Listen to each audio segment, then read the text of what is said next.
Hello everyone, welcome to the YouTube channel of Gyan Vihar classes. Today we are going to discuss the solution of SSC test number 247 which was held on this Sunday.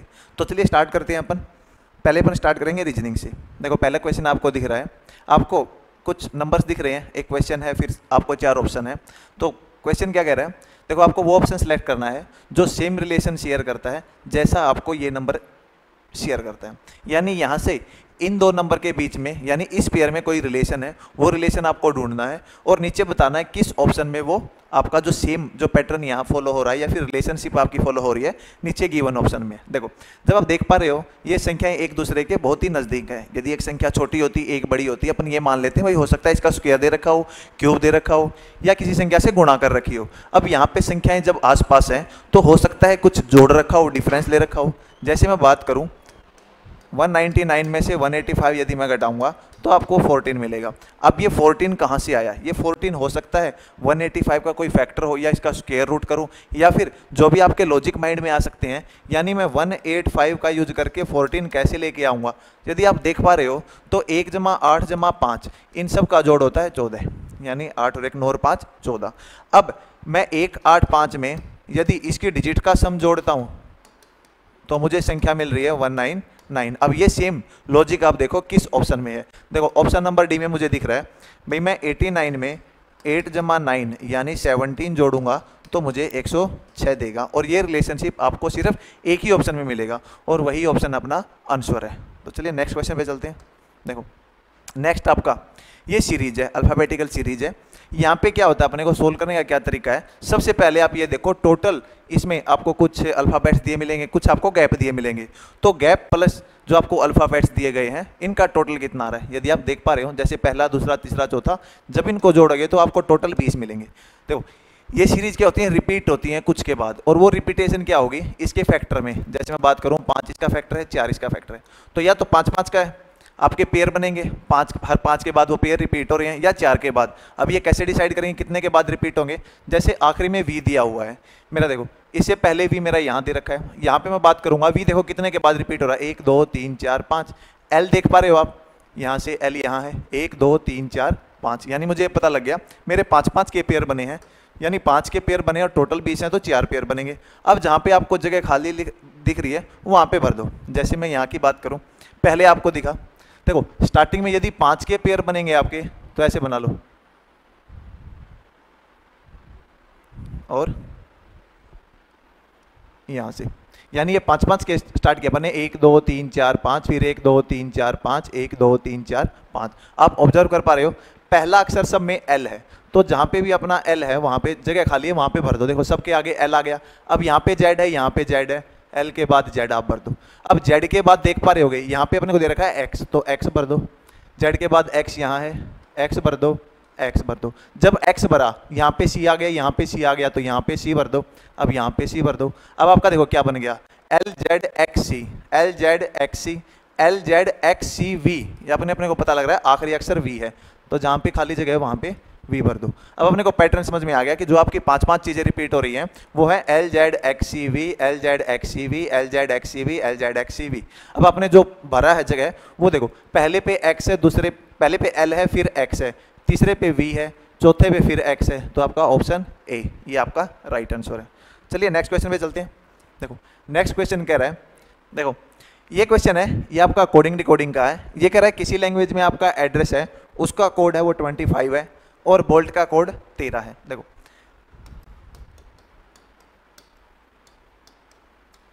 Address का code मेरा 25 है, bolt का मेरा 13 है। देखो normal generally अपना coding decoding में क्या होता है, इनकी प्लेस वैल्यू का फॉरवर्ड से बात करूं या फिर मैं रिवर्स से बात करूं, उनका जोड़ या फिर उनका जोड़ के किसी से मल्टीप्लाई करके कुछ जोड़ रखा हो घटा रखा हो, यहाँ पे एक प्लेस वैल्यू आती है। यहाँ पे आप देख पा रहे हो कि जब मैं इनका जोड़ दूंगा तो बहुत बड़ा जाएगा और आपको नंबर दे रखा है यहाँ 25 यहाँ पे 13, यानी माइंड में अपने आ जाना चाहिए कि जो अपना नॉर्मल मेथड है उससे थोड़ा हटके है ये। तो हटके है अपने को कैसे पता लगेगा? सबसे पहले प्लेस वैल्यू रखो। जैसे बी है, बी की 2 है, ओ की 15 है, एल की 12 है, टी की 20 है। जब मैं इनका जोड़ दूंगा तो ऑब्वियस सी बात है मेरा बढ़ा जाएगा। जब मैं इसको उल्टा लिखूंगा, बी को लास्ट से स्टार्ट करके जेड से एक, जेड को मैं 1 मानूंगा, तब भी मेरा जोड़ एटलीस्ट 13 से तो बढ़ा ही जाएगा। देखो तो यानी अपने को ये देखना है कि इनका यूज करके मैं 13 तक कैसे पहुंच सकता हूं। तो जनरली अपना जो क्वेश्चन में होता है लॉजिक वो होता है इनका डिजिट सम।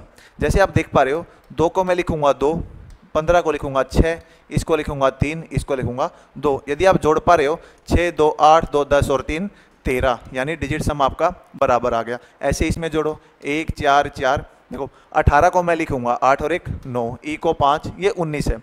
19 को अपन लिखेंगे 9 + 1 यानी 10 हो गया। फिर जोड़ दो यानी सिंगल डिजिट लेके आनी है, तो अपना 1 बच जाएगा, 1 बच जाएगा। अब इसको जोड़ोगे 4, 4, 8 और 1 9, 9, 9, 18, 18 और 2 20 और 5 25, यानी डिजिट सम किया गया है। तो जो भी आपसे पूछ रखा है कास्ट, इसमें डिजिट सम लगा दो आप।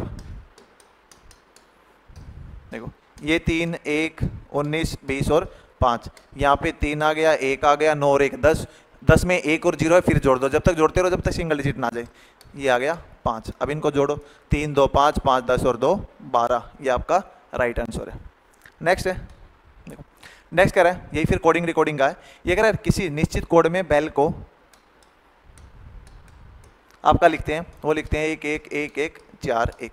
देखो अब उसी कोड में हियर को लिखा जाता है 1, 7, 2, 6, 4, 7, और कह रहा है माइक को क्या लिखेंगे, तो वही बात प्लेस वैल्यू सबसे पहले लिखो।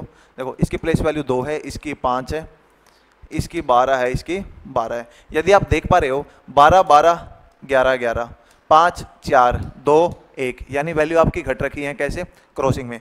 जैसे 2 में से 1 गया 1 आ गया, 5 में से 1 गया 4 आ गया, 12 में से 1 11, 12 में से 1 11। यहाँ भी देखो ये 8, 5, 1 और 18, 18 में से 1 गया 17। उसके बाद 1 में से फिर 1 पीछे, जैसे आपके ABCD हैं वो एक सर्कल में चलते हैं। ये आपका A है, ये Z है। 26 के बाद 1 जोड़ूंगा मैं 26 में तो A आ जाएगा, A से 1 बैक चलूंगा तो वापस Z पे आएंगे अपन। देखो यहाँ से अपन पहुँच गए, फिर 5 से 1 4 और 8 से 1 7। अब इसमें लगा दो लॉजिक माइक में MIKE। देखो यहाँ पे आप देख पा रहे हो M की प्लेस वैल्यू 13 है, यानी 1 के घटा दो, 13, 9, 11, 5, 5 से पहले 4 D, 11 से पहले 10, अरे अपने को डी नहीं लिखना, प्लेस वैल्यू ही लिखनी है। 5 में से 1 गया 4, फिर 10, फिर 8 और फिर 12, 4, 10, 8, 12 जहाँ भी है वो अपना आंसर है, यानी ऑप्शन सी।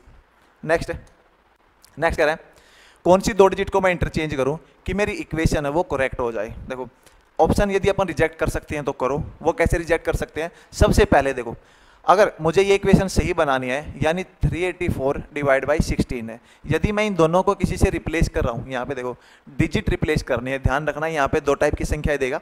पहले आपको बोलेगा कौन सी संख्या रिप्लेस करूँ मैं, उसके बाद बोलेगा कौन सी डिजिट रिप्लेस करें। तो डिजिट की ध्यान रखना, डिजिट मतलब सिंगल डिजिट की बात करेगा। जैसे 1 से 9 तक की मैं बात करूंगा, ये डिजिट भी हैं, ये संख्याएं भी हैं, लेकिन 10, 11 इससे आगे मैं चलूंगा तो ये सिर्फ संख्याएं हैं। इसमें डिजिट 1 है, यहाँ 0 है, तो यहाँ पे डिजिट की बात की गई है। देखो कैसे अपन रिजेक्ट कर सकते हैं इसमें। पहले मैं चलूँ 3 और 7 को रिप्लेस करने की बात कर रहा है, फिर 4 और 8 को कह रहा है, यहाँ 6 और 9 को, यहाँ 7 और 9 को। देखो यदि मैं 6 और 9 को रिप्लेस कर देता हूँ, यानी जहाँ भी मेरा 9 है वहाँ 6 लेके आ जाओ और 6 की जगह 9 ले आओ। यानी देखो ये वाली इक्वेशन है, यदि मैं 6 को 9 से रिप्लेस करूँगा तो 384/19 बन जाएगा, और 19 दूनी 38 होता है, आपको पता है 4 फिर बच जाएगा, वो डिवाइड होगा नहीं, तो 6 और 9 को मैं रिप्लेस नहीं कर सकता। फिर ये कह रहा है 4 को 8 से रिप्लेस कर दो। देखो 4 को मैं 8 से रिप्लेस करूंगा तो 348 हो जाएगा बाय 16। देखो 16 दूनी 32, 28 बच गया, 16 के पाड़े में 28 आता नहीं, ये भी मुझे परफेक्ट आंसर नहीं देगा। अब मेरे पास 2 ऑप्शन बच गए, कोई एक सोल्व करो, यदि उससे आंसर आ रहा है ठीक है, नहीं तो आपका जो दूसरा बच गया वो सोल्व करने की जरूरत नहीं है, वो आपका आंसर होगा। देखो अब मैं दूसरा मान लो ले लेता हूँ। देखो 7 को 9 से रिप्लेस किया है तो 384/16 माइनस 7 को 9 से रिप्लेस किया है तो 92 + 7 × 10। जहाँ पे 7 था वहाँ पे 9 आ गया, जहाँ 9 था वहाँ 7 आ गया। देखो सोल्व करो इसको, सॉरी 16 है यहाँ पे। देखो 16 दूनी 32, आपका 16 चौके 64, माइनस 92 और प्लस 70। 70 में मैं 24 जोड़ूंगा, देखो ये आपका आ जाएगा 4, 94, और इसमें से 92 घटाऊंगा तो मेरा 2 आंसर आ जाएगा, जो कि मेरे को प्रूव करना था, यानी मेरा राइट आंसर है ऑप्शन बी। नेक्स्ट पे चलते हैं। देखो नेक्स्ट आपको मिरर इमेज निकालनी है कि भाई इस डायग्राम की मिरर इमेज आपकी कैसे बनेगी। मिरर यहाँ रख दो या वहाँ रख दो, कोई फर्क नहीं पड़ेगा। देखो आपको ये दिख रहा है जो मिरर के नज़दीक है वो मिरर के नज़दीक रहेगा, यानी इसकी शेप है तो ये आपको झुका हुआ मिलेगा। अब ये वाला देखो, इस टाइप से बॉक्स है, इस कोने पे आपका ये मिलेगा, जो दूर है वो दूर मिलेगा, और ये वाला आपको इसकी तरफ मुंह करके मिलेगा। देखो अब ऑप्शन में यदि मैं चलूँ, पहले वाला यानी ये वाला यदि मैंने मिरर यहाँ रखा है तो ये मिरर के नज़दीक है, पहले वाले ऑप्शन में देखो दूर है, ये नहीं हो सकता। अब तीनों में देखो पहला नज़दीक है, यहाँ नज़दीक है, यहाँ नज़दीक है, तो ये चांस है। अब मेरा दूसरा वाला देखो आप, ये तो वैसे ही कट गया। देखो ये इसकी शेप यहाँ रहेगी, इसमें यहाँ है, इसमें यहाँ है, ये वैसे नहीं हो सकता, तो मेरा राइट आंसर है ऑप्शन बी। चलिए नेक्स्ट पे चलते हैं। नेक्स्ट है, देखो ये आपको नॉन वर्बल सीरीज का क्वेश्चन दे रखा है। यहाँ पे आपको जस्ट एरोज की मूवमेंट है, वो ऑब्जर्व करनी है कि मूवमेंट आपकी कहाँ हो रही है। यदि मैं पहले से दूसरे डायग्राम पे जा रहा हूँ, देखो ये पहले एरो यहाँ था, उसके बाद यहाँ चला गया, यानी एक स्थान शिफ्ट हो गया। और जो इस एरो का जो आप क्या जो देख पा रहे हो, पहले ये इस साइड था, उसके बाद ये इस साइड हो गया, यानी एक स्थान आगे चला गया, यहाँ से यहाँ। फिर मैं यहाँ से यहाँ गया हूँ, देखो इसने क्या किया, एक स्थान और दो स्थान, यानी दूसरे स्थान पे चला गया। और जो इसका जो आपका फेस था इस एरो का, वो आपका नीचे हो गया। यानी यदि मैं बात करूं तो ये आपका घूम रहा है, पहले ऐसे था, फिर ऐसे घूम गया, फिर अब ऐसे हो गया। तो अब जो चौथा फिगर आएगा उसमें एरो का मुंह इस साइड होगा। और देखो ये वाला हो गया, अब एरो का मुंह इस साइड चौथे फिगर में, तीसरे से मैं चौथे पे जाऊंगा। यानी अपने को मूवमेंट पता लगी कि पहले यहाँ था, फिर राइट में घूम गया, फिर राइट में, फिर राइट में। अब जो आगे वाला डायग्राम आएगा, एरो यहाँ होगा।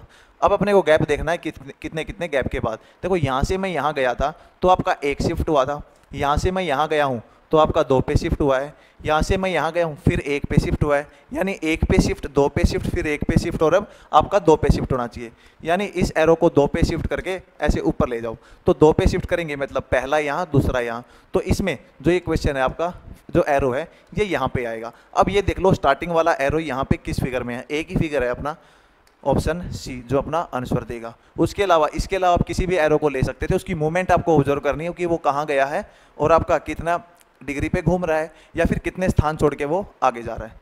तो चलिए नेक्स्ट क्वेश्चन पे चलते हैं। देखो नेक्स्ट आपको सीरीज दे रखी है, कह रहा है क्वेश्चन मार्क की जगह क्या आएगा। देखो 26, 34, 41, 46, 56 और क्वेश्चन मार्क। आप देख पा रहे हो सीरीज मतलब जो संख्याएं हैं वो आसपास हैं। जब भी संख्याएं आसपास हो तो अपने को डायरेक्ट इनका डिफरेंस लेना है। जब अपन डिफरेंस लेंगे यहाँ पे, देखो यहाँ पे डिफरेंस 8 का मिला है, यहाँ पे डिफरेंस 7 का मिला है, यहाँ पे 5 का डिफरेंस मिला है, यहाँ पे अपने को 10 का मिला और यहाँ पे अपने को निकालना है। अब आप ऑब्जर्व कर पा रहे हो 8, 7, 5, 10, या तो ये संख्याएं आपको इंक्रीजिंग ऑर्डर में मिलेंगी या डिक्रीजिंग ऑर्डर में मिलेंगी, या फिर हो सकता है जो ये सम हो वो इनका जोड़ हो। जैसे आप देख पा रहे हो 6 + 2 8, 8 मैंने जोड़ दिया 34 आ गया, 3 + 4 7 जोड़ दिया 41 आ गया, 4 + 1 5 जोड़ दिया 46 आ गया, 40 + 10 56 आ गया। अब मेरी जो अगली संख्या होगी वो होगी 56 प्लस इसके डिजिट का जोड़ 11, यानी आपका आ जाएगा आंसर 67, ये आपका आंसर है। चलिए नेक्स्ट पे चलते हैं। नेक्स्ट आपका देखो आपको दे रखा है select the option that is related to the fifth letter cluster in the same way as the second letter cluster related to the first letter cluster. यानी देखो यहाँ से मैं यहाँ आया हूँ, कुछ मेरा लॉजिक लगा है, यहाँ से मैं यहाँ आया हूँ, कुछ लॉजिक लगा है। अब यहाँ से मैं यहाँ जाऊँगा, वो लॉजिक क्या है जो उन दो में लगा है। देखो यहाँ पे यदि आप ऑब्जर्व कर पा रहे हो, इसको इसके नीचे लिख दो USIELER। अब देखो यहाँ से हुआ क्या है, U यहाँ से आपका उठा के आगे लिख लिया, जैसे U को लिख दिया, फिर S को लिख दिया, फिर I को, फिर E को, L को, और जो आखिरी वाले दो हैं उनको उल्टा लिख दिया। क्या ये आगे वाले में भी ऐसे हो रहा है? देखो आखिरी वाले दो से स्टार्ट करके यदि मैं बात करूँ यहाँ से NETNI और आखिरी वाले दो हैं वो उल्टे हैं, तो यानी देखो जो आंसर होगा उसमें आखिरी में एक तो DE आएगा, ED की जगह DE देखो अपना एक ही ऑप्शन है ये वाला, तो ये आंसर है। या फिर पूरा कर लो, देखो स्टार्टिंग कहाँ से होगी अब TICXE देखो कहाँ है TICXE, यानी बी अपना राइट आंसर है। चलिए नेक्स्ट चलते हैं। देखो नेक्स्ट कह रहा है तीन आपके लेटर क्लस्टर हैं वो एक जैसे हैं तो एक ग्रुप फॉर्म कर रहे हैं। अब आपको बताना है कि इस ग्रुप में कौन सा नहीं है। यानी जनरली अपना ये ओड वन आउट का क्वेश्चन है और उसमें भी अल्फाबेट्स दे रखे हैं, तो यहाँ पे अपने लॉजिक फिक्स रहते हैं कि हो सकता है दो वैल्यू आपकी अपोजिट हो, या हो सकता है दो अपोजिट आगे वाली दो अपोजिट, या फिर कुछ इंक्रीजिंग डिक्रीजिंग ऑर्डर आपको पैटर्न समझ में आ जाए, तीन में कुछ फॉलो हो रहा है चौथे में नहीं हो रहा है, ये भी नहीं लग रहा है, तो हो सकता है आपका किन्हीं दो का सम दूसरी दो के सम के बराबर हो, या फिर चार का सम आप मैं प्लेस वैल्यू इनकी रखूँ, जैसे एस को मैं 19 रखूँ, एक्स को 24 रखूँ, तो इनकी प्लेस वैल्यू का जो सम होगा वो तीन में बराबर है, चौथी में अलग, कैसे भी आपके अलग हो सकते हैं। तो सबसे पहले अपने को प्लेस वैल्यू रखनी है, जैसे यहाँ पे रखोगे 19, 24, 8 और 16, यहाँ पे रखोगे आप 21, 26, 6 और 18, यहाँ पे रखोगे 22, 3 4 और आपका 18। यहाँ पे रखोगे 24 3 3 और 21। अब इसमें देखो क्या आपका पैटर्न फॉलो हो रहा है। देखो जब मैं बात करूँगा या तो आप यहाँ से यहाँ जाओ, देखो यहाँ से मैं जा रहा हूँ, देखो 19 और 8 27 होते हैं, 21 और 6 27 होते हैं। यदि आपको पता नहीं है कि आपके अल्फ़ाबेट किसके अपोजिट, जैसे एस एच मुझे दिख गया हाई स्कूल है, एच अपोजिट होगा एस के, एफ यू के अपोजिट होता है। अब आपका डी है वो ई के अपोजिट होता है और यहाँ पे एक्स सी के अपोजिट होता है। देखो अगर इतना अपोजिट पता है कौन किसके अपोजिट तो आपका आंसर आ चुका है। यदि नहीं पता है तो आप प्लेस वैल्यू से भी देख लो। देखो जब भी दो आपके अल्फ़ाबेट्स अपोजिट होंगे तो उनका जोड़ हमेशा 27 होगा। जैसे 19 और 8 27, 21 6 27, यहाँ पे देखो 22 और 4 26 दिख रहा है और 24 और 3 27 दिख रहे हैं। यानी यहाँ पे पहली और तीसरी आपकी रिवर्स है। तो इनमें से सिर्फ मुझे इतना ही देखना है इसमें कौन सा ऐसा है जिसमें पैटर्न फॉलो नहीं हो रहा है, वो ये है, वो मेरा आंसर है। यानी मेरा आंसर है आपका ऑप्शन डी। इसके अलावा आप ये कहेंगे जो बाकी अल्फ़ाबेट्स दे रखे हैं उनका क्या यूज है फिर, अगर दो से ही आंसर निकालना है तो। देखो यदि आप देख पा रहे हो बाकी में भी, देखो यहाँ पे x से p है, 24 और 16 है। यदि मैं बात करूँ तो 24 से 16 में आपका 8 कम हो रहा है। या फिर यहाँ से मैं बात करूँ 26 से 18 है, यहाँ भी 8 कम हो रहा है। यहाँ पे मैं बात करूँ 3 से 21 है, तो यहाँ पे भी 8 कम होना चाहिए। कैसे, जैसे 3 है, ABCD अपनी 26 होती है, 26 में 3 जोड़ दो आपका 29 हो गया, क्योंकि 26 के बाद आपका सर्कल दोबारा जो 27 में होता है वो A आ जाता है। तो 3 जोड़ा आपका 29 हो गया, 29 में से 8 घटा के देखो 21 ही बचेगा। तो बस यहाँ से भी आंसर आ रहा है। या तो आप डायरेक्ट ये देखते भाई जो पहला और तीसरा है वो अपोजिट है, 3 में दे रखे हैं, चौथे में अलग है, या ऐसे निकाल दो। या फिर पहला तीसरा अपोजिट है और दूसरे और चौथे का गैप जो है बाकी 3 में 8 है, एक में आपका नहीं है। ऐसा जैसे 3 और 18 में मैं यहाँ से जाऊँगा तो गैप मेरा 8 नहीं है, बहुत ज़्यादा है। चलिए नेक्स्ट पे चलते हैं। देखो नेक्स्ट कह रहा है इनको अरेंज करना है मीनिंगफुल और लॉजिकल ऑर्डर। ये आपका सबसे इंपॉर्टेंट क्वेश्चन है। जो अपना कीट है या फिर अपन बात करें तीतली की, तो उसका जो लाइफ साइकिल रहता है वो वाला आपको दिखा रखा है कि सबसे पहले उसमें क्या बनेगा, उसके बाद क्या बनेगा। देखो सबसे पहले तो आपका बनता है अडल्ट, सबसे आखिरी में सबसे लास्ट में बनेगा अडल्ट, सबसे पहले बनता है अंडा। यानी 2 कहाँ है 3 कहाँ है, ये देखो मेरे पास 2 ऑप्शन बचे। अब जो मेन अपने को कन्फ्यूजन होता है वो यहाँ होता है कि सबसे पहले आपका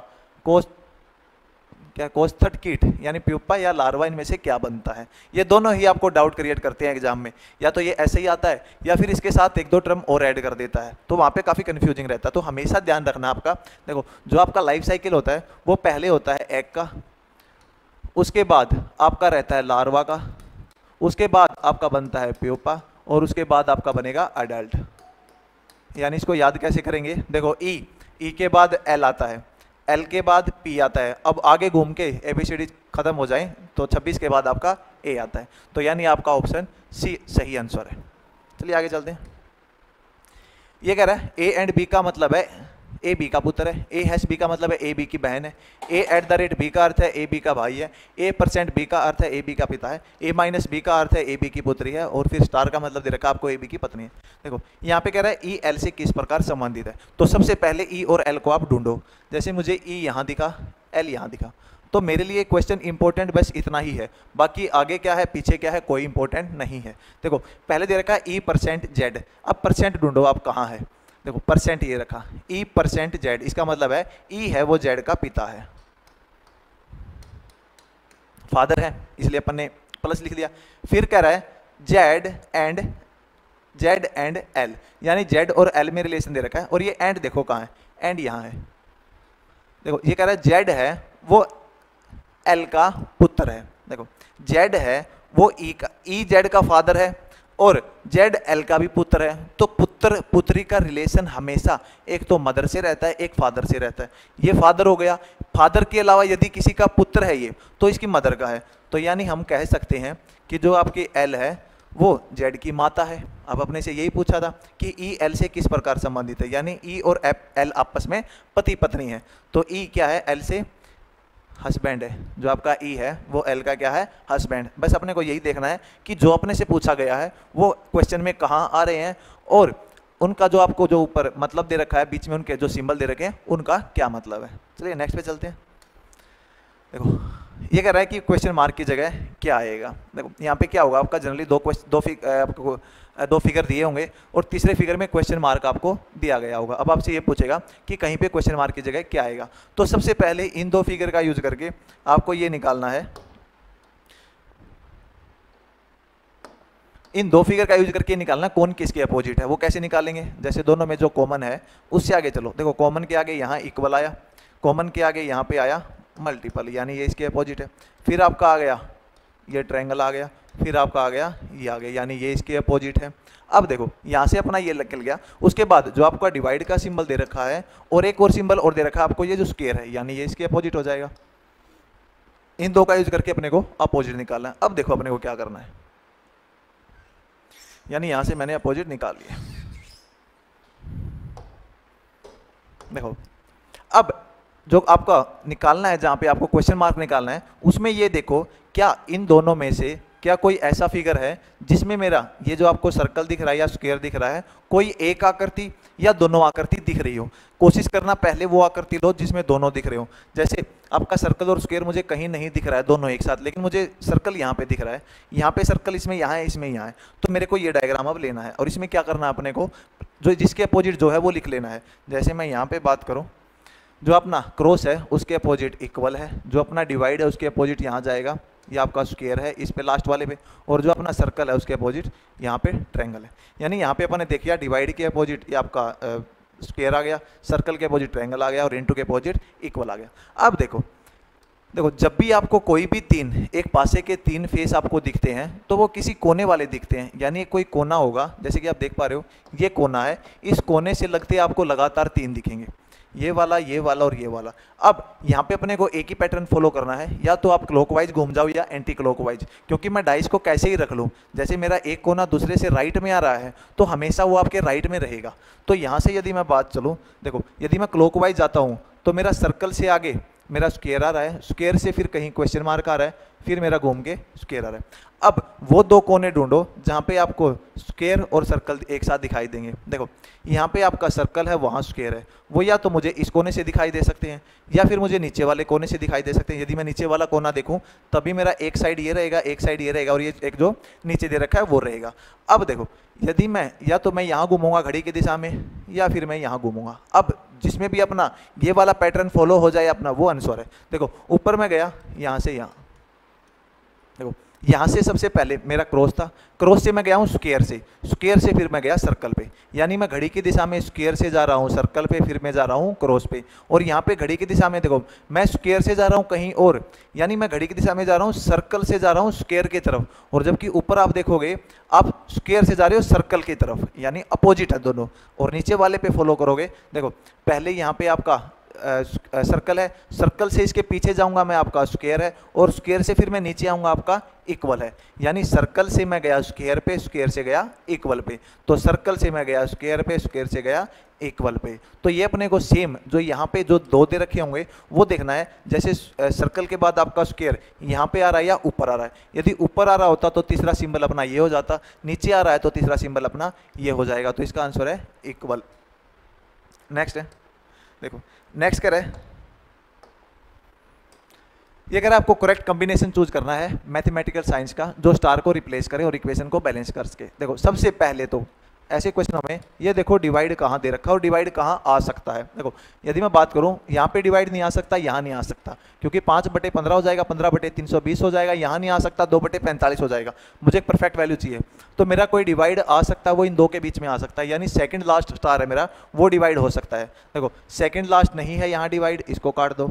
यहाँ पे मेरा सेकंड लास्ट है, इसको रखो, यहाँ नहीं है, यहाँ सेकंड लास्ट है, इसको रखो। दो ऑप्शन बच गए।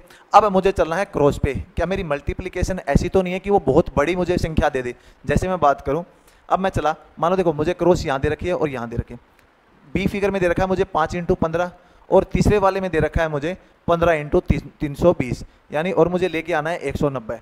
तो 15×320 मेरी बहुत बड़ी संख्या हो जाएगी। यदि मुझे यहीं से डिसीजन लेना है कि आंसर कौन सा हो सकता है, वो बी है, या फिर आप रख के देख लो। देखो मैंने ऑप्शन बी रख दिया एक बार, 5×15 प्लस 320/2 माइनस 45, ये गया 160 पे, ये 75 है, प्लस 160 माइनस 45। देखो 75 में से 45 गया, 30 बच गया, और 160 प्लस 30 होते हैं मेरे 190। यानी ये क्वेश्चन ऐसे हैं एसएससी आपको कई बार मौका देगी, आप सोल्व मत करो, जस्ट अपना जो बेसिक माइंड है वो अप्लाई करो और आंसर निकालो। नेक्स्ट अपना देखो, नेक्स्ट आपका कह रहा है इनइक्वालिटी का क्वेश्चन है। ये कह रहा है कौन सा कंक्लूजन आपका करेक्ट है। तो कंक्लूजन करेक्ट करने के लिए सबसे पहले इनको अरेंज करो। जैसे जी है वो बड़ा है टी से, अब टी देखो कहाँ पे दे रखा है, टी है वो बड़ा है एच से, अब एच देखो कहाँ है, एच है बी के बराबर और बी बड़ा है के से, यानी सबसे पहले इनको अरेंज कर लो। अब अरेंज करने के बाद ऑप्शन चेक करो, पहला है जी बराबर है टी के, देखो जी बड़ा है टी से, बराबर नहीं हो सकता, ये गलत है। आपको ये बताना है कौन सा सही है, ये गलत हो गया। दूसरे देखो, दूसरा कह रहा है एच बड़ा है के से, एच यहाँ है के यहाँ है, देखो इक्वल का साइन इग्नोर करना अपने को, तो रिलेशन सही है, ये सही आ रहा है, बस ये मेरा आंसर है, बाकी दो मेरे गलत होंगे यदि एक सही है तो। देखो ये कह रहा है बी बड़ा है टी से, बी आपका यहाँ है, टी यहाँ है, अब इनके बीच में रिलेशन निकालूंगा तो टी बड़ा है बी से, ना कि बी बड़ा है, ये भी गलत हो गया।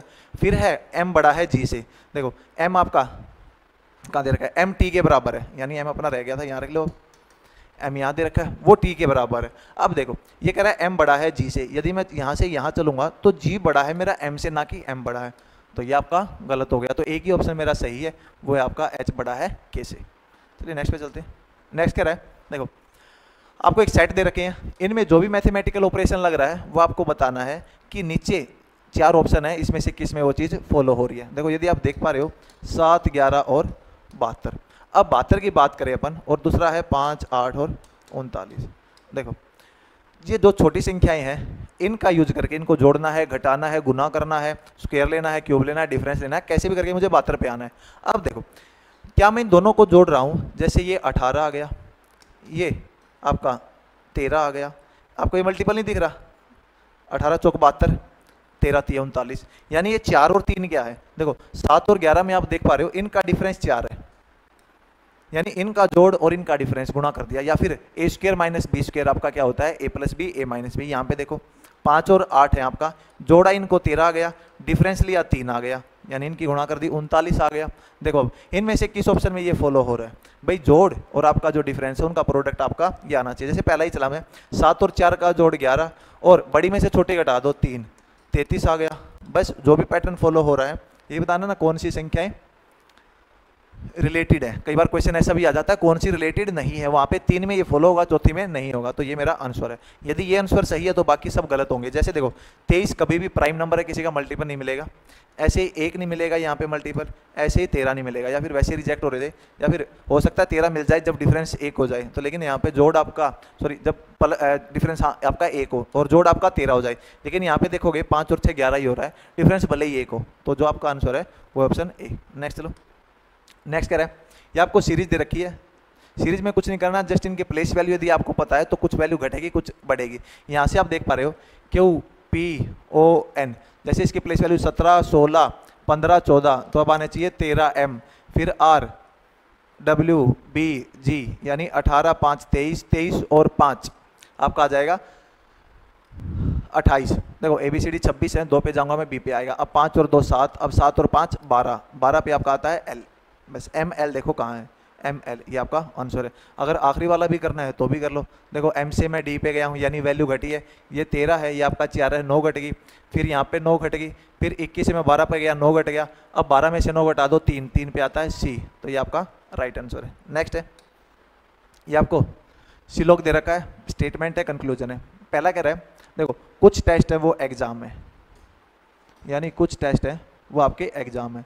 फिर कह रहा है कुछ एग्जाम वाइवा है, कुछ एग्जाम आपके वाइवा है, और सभी वाइवा थ्योरीज हैं, यानी जो सभी वाइवाज हैं वो आपके थ्योरी हैं। देखो ये टेस्ट है और ये थ्योरी है। अब देखो ये कह रहा है कंक्लूजन, कह रहा है कुछ थ्योरी है वो एग्जाम है। देखो थ्योरीज यहाँ है, एग्जाम यहाँ है। यदि मैं बात करूँ देखो ये वाला पोर्शन सभी वाइवा थ्योरीज है, तो ये वाला पार्ट वाइवा का क्या होगा, थ्योरी होगा, और ये वाला पार्ट आपका एग्जाम भी है, यानी हम कह सकते हैं थ्योरी का वो पार्ट जो वाइवा है वो एग्जाम है, यानी ये सही है। फिर कह रहा है कुछ थ्योरी है वो वाइवा है। देखो ये सभी वाइवा थ्योरीज हैं, तो थ्योरीज का कुछ पार्ट यदि मैं कहूँ कि ये मेरी कुछ थ्योरी है वो क्या है, वाइवा है, ये भी सही बात है। लास्ट कह रहा है कुछ टेस्ट हैं वो वाइवा है। देखो टेस्ट यहाँ है, वाइवा यहाँ है, यानी टेस्ट का एग्जाम से रिलेटेड दे रखा है, एग्जाम का वाइवा से, लेकिन टेस्ट और वाइवा का कोई डायरेक्ट रिलेशन नहीं दे रखा है। जब डायरेक्ट रिलेशन ना दे रखा हो, ना अपन पॉजिटिव बात कह सकते हैं ना नेगेटिव, तो इसलिए इनमें रिलेशन हो भी सकता है, नहीं भी हो सकता है। यदि कुछ कह रहा है वो गलत है, कह रहा नहीं है वो गलत है, तो यानी ये फॉलो नहीं करता, सिर्फ 1 एंड 2 फॉलो करते हैं, तो ऑप्शन बी। नेक्स्ट है, नेक्स्ट कह रहा है जोन एक होटल से सीधे गया, 3 किलोमीटर दूरी तय करने के बाद आपका बाएं मुड़ गया, यानी लेफ्ट में मुड़ गया बिंदु एक्स पर पहुंचने के लिए, और बिंदु एक्स पर पहुंचने के लिए 5 किलोमीटर की यात्रा की, यहाँ से दाएं मुड़कर 4 किलोमीटर की यात्रा की, फिर से दाएं मुड़ा और 4 किलोमीटर की यात्रा की, यहाँ से सीधे एक्स पर पहुंचने के लिए मुड़ा। देखो ये वाला पॉइंट आपको ध्यान रखना, सीधे मुड़ा है, कहीं भी डायरेक्शन में हो सीधा मुड़ा है वो, वहाँ से सीधा एक्स की तरफ मोड़ दो। अब जोन उत्तर पश्चिम दिशा की ओर बढ़ रहा है, तो उसने होटल से किस दिशा में चलना शुरू किया था, यानी लास्ट वाली आपको डायरेक्शन दे दी, स्टार्टिंग वाली पूछी है, तो स्टार्टिंग में किसी दिशा में चला दो जोन को। जैसे मान लो मैं उसको जोन को यहाँ चला रहा हूँ नॉर्थ में, यहाँ से जोन ने चलना स्टार्ट किया, यहाँ होटल था उसका, सीधे गया है और 3 किलोमीटर की दूरी तय करने के बाद लेफ्ट में मुड़ गया, तो लेफ्ट में मुड़ गया और बिंदु एक्स पर पहुंचने के लिए, यानी ये बिंदु एक्स था मेरा, इसने 5 किलोमीटर की यात्रा की। उसके बाद यहाँ से 5 किलोमीटर, यहाँ से उसने दाएं मुड़कर 4 किलोमीटर की, यानी राइट मुड़ गया। अब राइट मुड़ोगे 4 किलोमीटर यहाँ जाएगा आपका, उसके बाद फिर से दाएं मुड़ा है, यानी फिर से राइट मुड़ा और 4 किलोमीटर चला है। देखो वो कहीं यहाँ पहुंचा हुआ है, क्योंकि यहाँ पे 4-5 किलोमीटर था, तो आपका 4 किलोमीटर यहाँ तक गया होगा। अब ये कह रहा है यहाँ से सीधे बिंदु एक्स पर पहुंचने के लिए मुड़ा, यानी अब वो मुड़ गया इस डायरेक्शन में। देखो यदि आपको डायरेक्शन का पता है, टोटल अपनी 4 मुख्य डायरेक्शन होती हैं और वैसे टोटल 8 होती हैं, 4 आपकी मुख्य नहीं है जो 2 डायरेक्शन के बीच में है। अब देखो ये नॉर्थ होता है, ये साउथ, ये ईस्ट, ये वेस्ट, ये नॉर्थ वेस्ट, ये आपका नॉर्थ ईस्ट, ये आपका साउथ ईस्ट और ये साउथ वेस्ट। देखो अब जोन अपने अकॉर्डिंग, क्वेश्चन के अकॉर्डिंग जा रहा है साउथ वेस्ट में, लेकिन ये क्वेश्चन कह रहा है अब वो उत्तर पश्चिम दिशा में जा रहा है, यानी वो जा रहा है अब नॉर्थ वेस्ट में, यानी वो जा रहा है अब इस दिशा में। तो अपने को क्या करना है, जो अपना आंसर आया है उसको, जो इनका आंसर है वो बनाने के लिए देखो कितने डिग्री घूमना पड़ेगा, यानी अपने को अब क्लॉकवाइज घूमना पड़ेगा 90 डिग्री। तो अपन जहाँ से चलना स्टार्ट किए थे, जैसे अपन ने नॉर्थ में चलना स्टार्ट किया था, तो उसको भी आप 90 डिग्री घुमा दो। जब मैं नॉर्थ को 90 डिग्री घुमाऊंगा तो मेरा आ जाएगा ईस्ट, यानी एक टाइप से अपन पूरे जो आपका ये डायरेक्शन कंपास है उसको घुमा रहे हैं, तो जब घुमा देंगे तो अपना ईस्ट आ जाएगा। तो यानी सही आपका जो आंसर है, जिस दिशा में वो एक्चुअल में चल रहा था वो ईस्ट है, यानी ये अपना आंसर है। नेक्स्ट है, ये कह रहा है 26 जनवरी 2045 को क्या होगा। देखो सारा खेल ऑड डेज का है, ऑड डेज के बारे में आपको पता है तो ये बहुत आसान क्वेश्चन है। देखो ऑड डेज क्या होगा, यदि देखो आपको पता है 400 के मल्टीपल में, यानी 2000 में आपका ऑड डेज होता है वो 0 होता है। जैसे 100 सालों की बात करूं मैं पहले, 200, 300, 400, यहाँ पे ऑड डेज 5 होंगे, यहाँ 3 होगा, यहाँ 1 होगा और यहाँ 0 होगा। अब जैसे जैसे रिपीट होते रहेंगे, ये भी रिपीट होते रहेंगे। जैसे अब आपकी 500वीं साल होगी तो 5, 600, 700, 800, वही 5, 3, 1, 0 ये चलता रहेगा। तो पहले 2000 साल, सबसे पहले तो ये देखो 2045 में आपका मान लो कुछ भी दे रखा है, तो वहाँ सेंचुरी ईयर कितने कंप्लीट हुए हैं, सेंचुरी यानी शताब्दी वर्ष, तो यहाँ पे देखोगे 2000 साल कंप्लीट हुए हैं। 1900 कुछ होता तो 1900 कंप्लीट होते, यानी जो 100 के मल्टीपल है। तो 2000 पहले जो 2000 आपके जो वर्ष होंगे उनमें आपका विषम दिन होगा 0। अब क्या करना है, जो आपको दे रखा है उससे पहले वाला ईयर जो कंप्लीट हुआ है यानी 2044, तो अपन चलेंगे अब 31 दिसंबर 2044 तक। देखो 2000 तक 0 हो गया, एक तो अपने 44 ऑड डेज तो आ जाएंगे, एक एक साल में एक ऑड डेज आता है, जो आपको पता होगा। जो नॉर्मल डेज, जो आपके नॉर्मल ईयर है साधारण ईयर, उसमें एक ऑड डेज, जो आपका लीप ईयर है उसमें 2 ऑड डेज। तो यानी एक तो सब में रहेगा, एक एक जो एक्स्ट्रा है वो हर 4 साल के बाद आएगा। अब 44 सालों में देखो 44 तो ये हो गए, अब लीप ईयर हर 4 साल के बाद एक, तो इसको 4 से डिवाइड करेंगे अपन, क्योंकि हर 4 साल में आता है, तो ये 11 आ गया, यहाँ 44 यहाँ 11, यानी जो आपके टोटल ऑड डेज है वो 55 आपके आए हैं 31 दिसंबर 2044 तक। अब अपने को जनवरी फरवरी और जाना है, 26 फैब है, सॉरी जनवरी नहीं है, यहाँ फैब दे रखा है। देखो जनवरी फरवरी और चलना है, आपको पता होगा जनवरी के ऑड डेज आपके होते हैं 3 प्लस फैब के आपको दे रखा है 26, यानी 29 ये हैं। तो ऑड डेज 29 यहाँ से मिले, 55 वहाँ से मिले, मैं जोड़ूंगा तो मेरा हो जाएगा 84। अब 84 ऑड डेज हैं, और यदि मेरा अब ऑड डेज 7 से ज़्यादा नहीं हो सकते, जब 7 से ज़्यादा है तो 7 से आप डिवाइड कर दो, जब 7 से डिवाइड करोगे 12 से 84, तो जितना शेष बचेगा वो आपको डे देगा। यदि शेष 1 बचता है तो मंडे, 2 बचता है ट्यूसडे, 3 बचता है वेडनेसडे, ऐसे करके 0 बचेगा तो संडे, यानी इसको आपका जो डे था वो था आपका संडे, ये आपका राइट आंसर है। नेक्स्ट है, देखो इसमें आपको ट्रायंगल फाइंड करनी है कितनी है, ये वाला फिगर आपकी जान पहचान का है, ये वाला फिगर हो तो इसमें गिनती देख लो कितनी है, 4, तो इनका 2 गुणा करेंगे तो वो आपको टोटल नंबर ऑफ ट्रायंगल्स देगा। जैसे यहाँ पे आपकी 8 आ गई, 1 2 3 4, 8 आपकी यहाँ पे आ गई। इस फिगर को भी जानते होगे, ये भी कॉमन है, 3 इसमें आ गई। अब देखो इन फिगर को कंबाइन करना है। जब मैं इस फिगर को इसके साथ कंबाइन करूंगा तो वो लाइन ढूंढो जो दोनों को कंबाइन कर रही है। जैसे इस फिगर को इसके साथ ये वाला टच कर रही है, ये कंबाइन कर रही है, और इनसे एक ट्रायंगल आपको यहाँ बनती दिखाई देगी। देखो एक ये ट्रायंगल बन गई, अब एक यहाँ बनी है तो एक आपको यहाँ भी बनती हुई दिखाई देगी, ये वाली, यानी 2 ट्रायंगल और बन गई। देखो अब इनको जोड़ो, 8 और 8 16, 16 और 5 आपका 21, तो ये आपका राइट आंसर है। नेक्स्ट है, ये कह रहा है 3 पीपल हैं, ए बी सी एक क्यू में खड़े हैं, 9 व्यक्ति हैं ए और बी के बीच में। देखो यदि मैं बात करूं, ए यहाँ खड़ा है, बी यहाँ खड़ा है, इनके बीच में जब 9 व्यक्ति हैं तो ए से बी की रैंक कितनी हो जाएगी? आप कहेंगे 10वीं हो जाएगी रैंक, क्योंकि रैंक जितने बीच में खड़े होते हैं रैंक उससे एक ज्यादा। आगे कह रहा है और 17 व्यक्ति हैं बी और सी के बीच में। अब कह रहा है 5 व्यक्ति सी से आगे हैं, 24 व्यक्ति ए के पीछे हैं। कह रहा है मिनिमम बताओ कितने व्यक्ति क्यू में खड़े हैं। जब भी केस मिनिमम आएगा तो अपना हमेशा क्रॉसिंग होगी, यानी कुछ व्यक्ति कॉमन आएंगे। जैसे यहाँ पे ए और बी के बीच में 10 है, बी और सी के बीच में 17 है। यदि मैं सी को यहाँ रखूँ, बी और सी वाले 17, तो मेरा मैक्सिमम वाला केस हो जाएगा।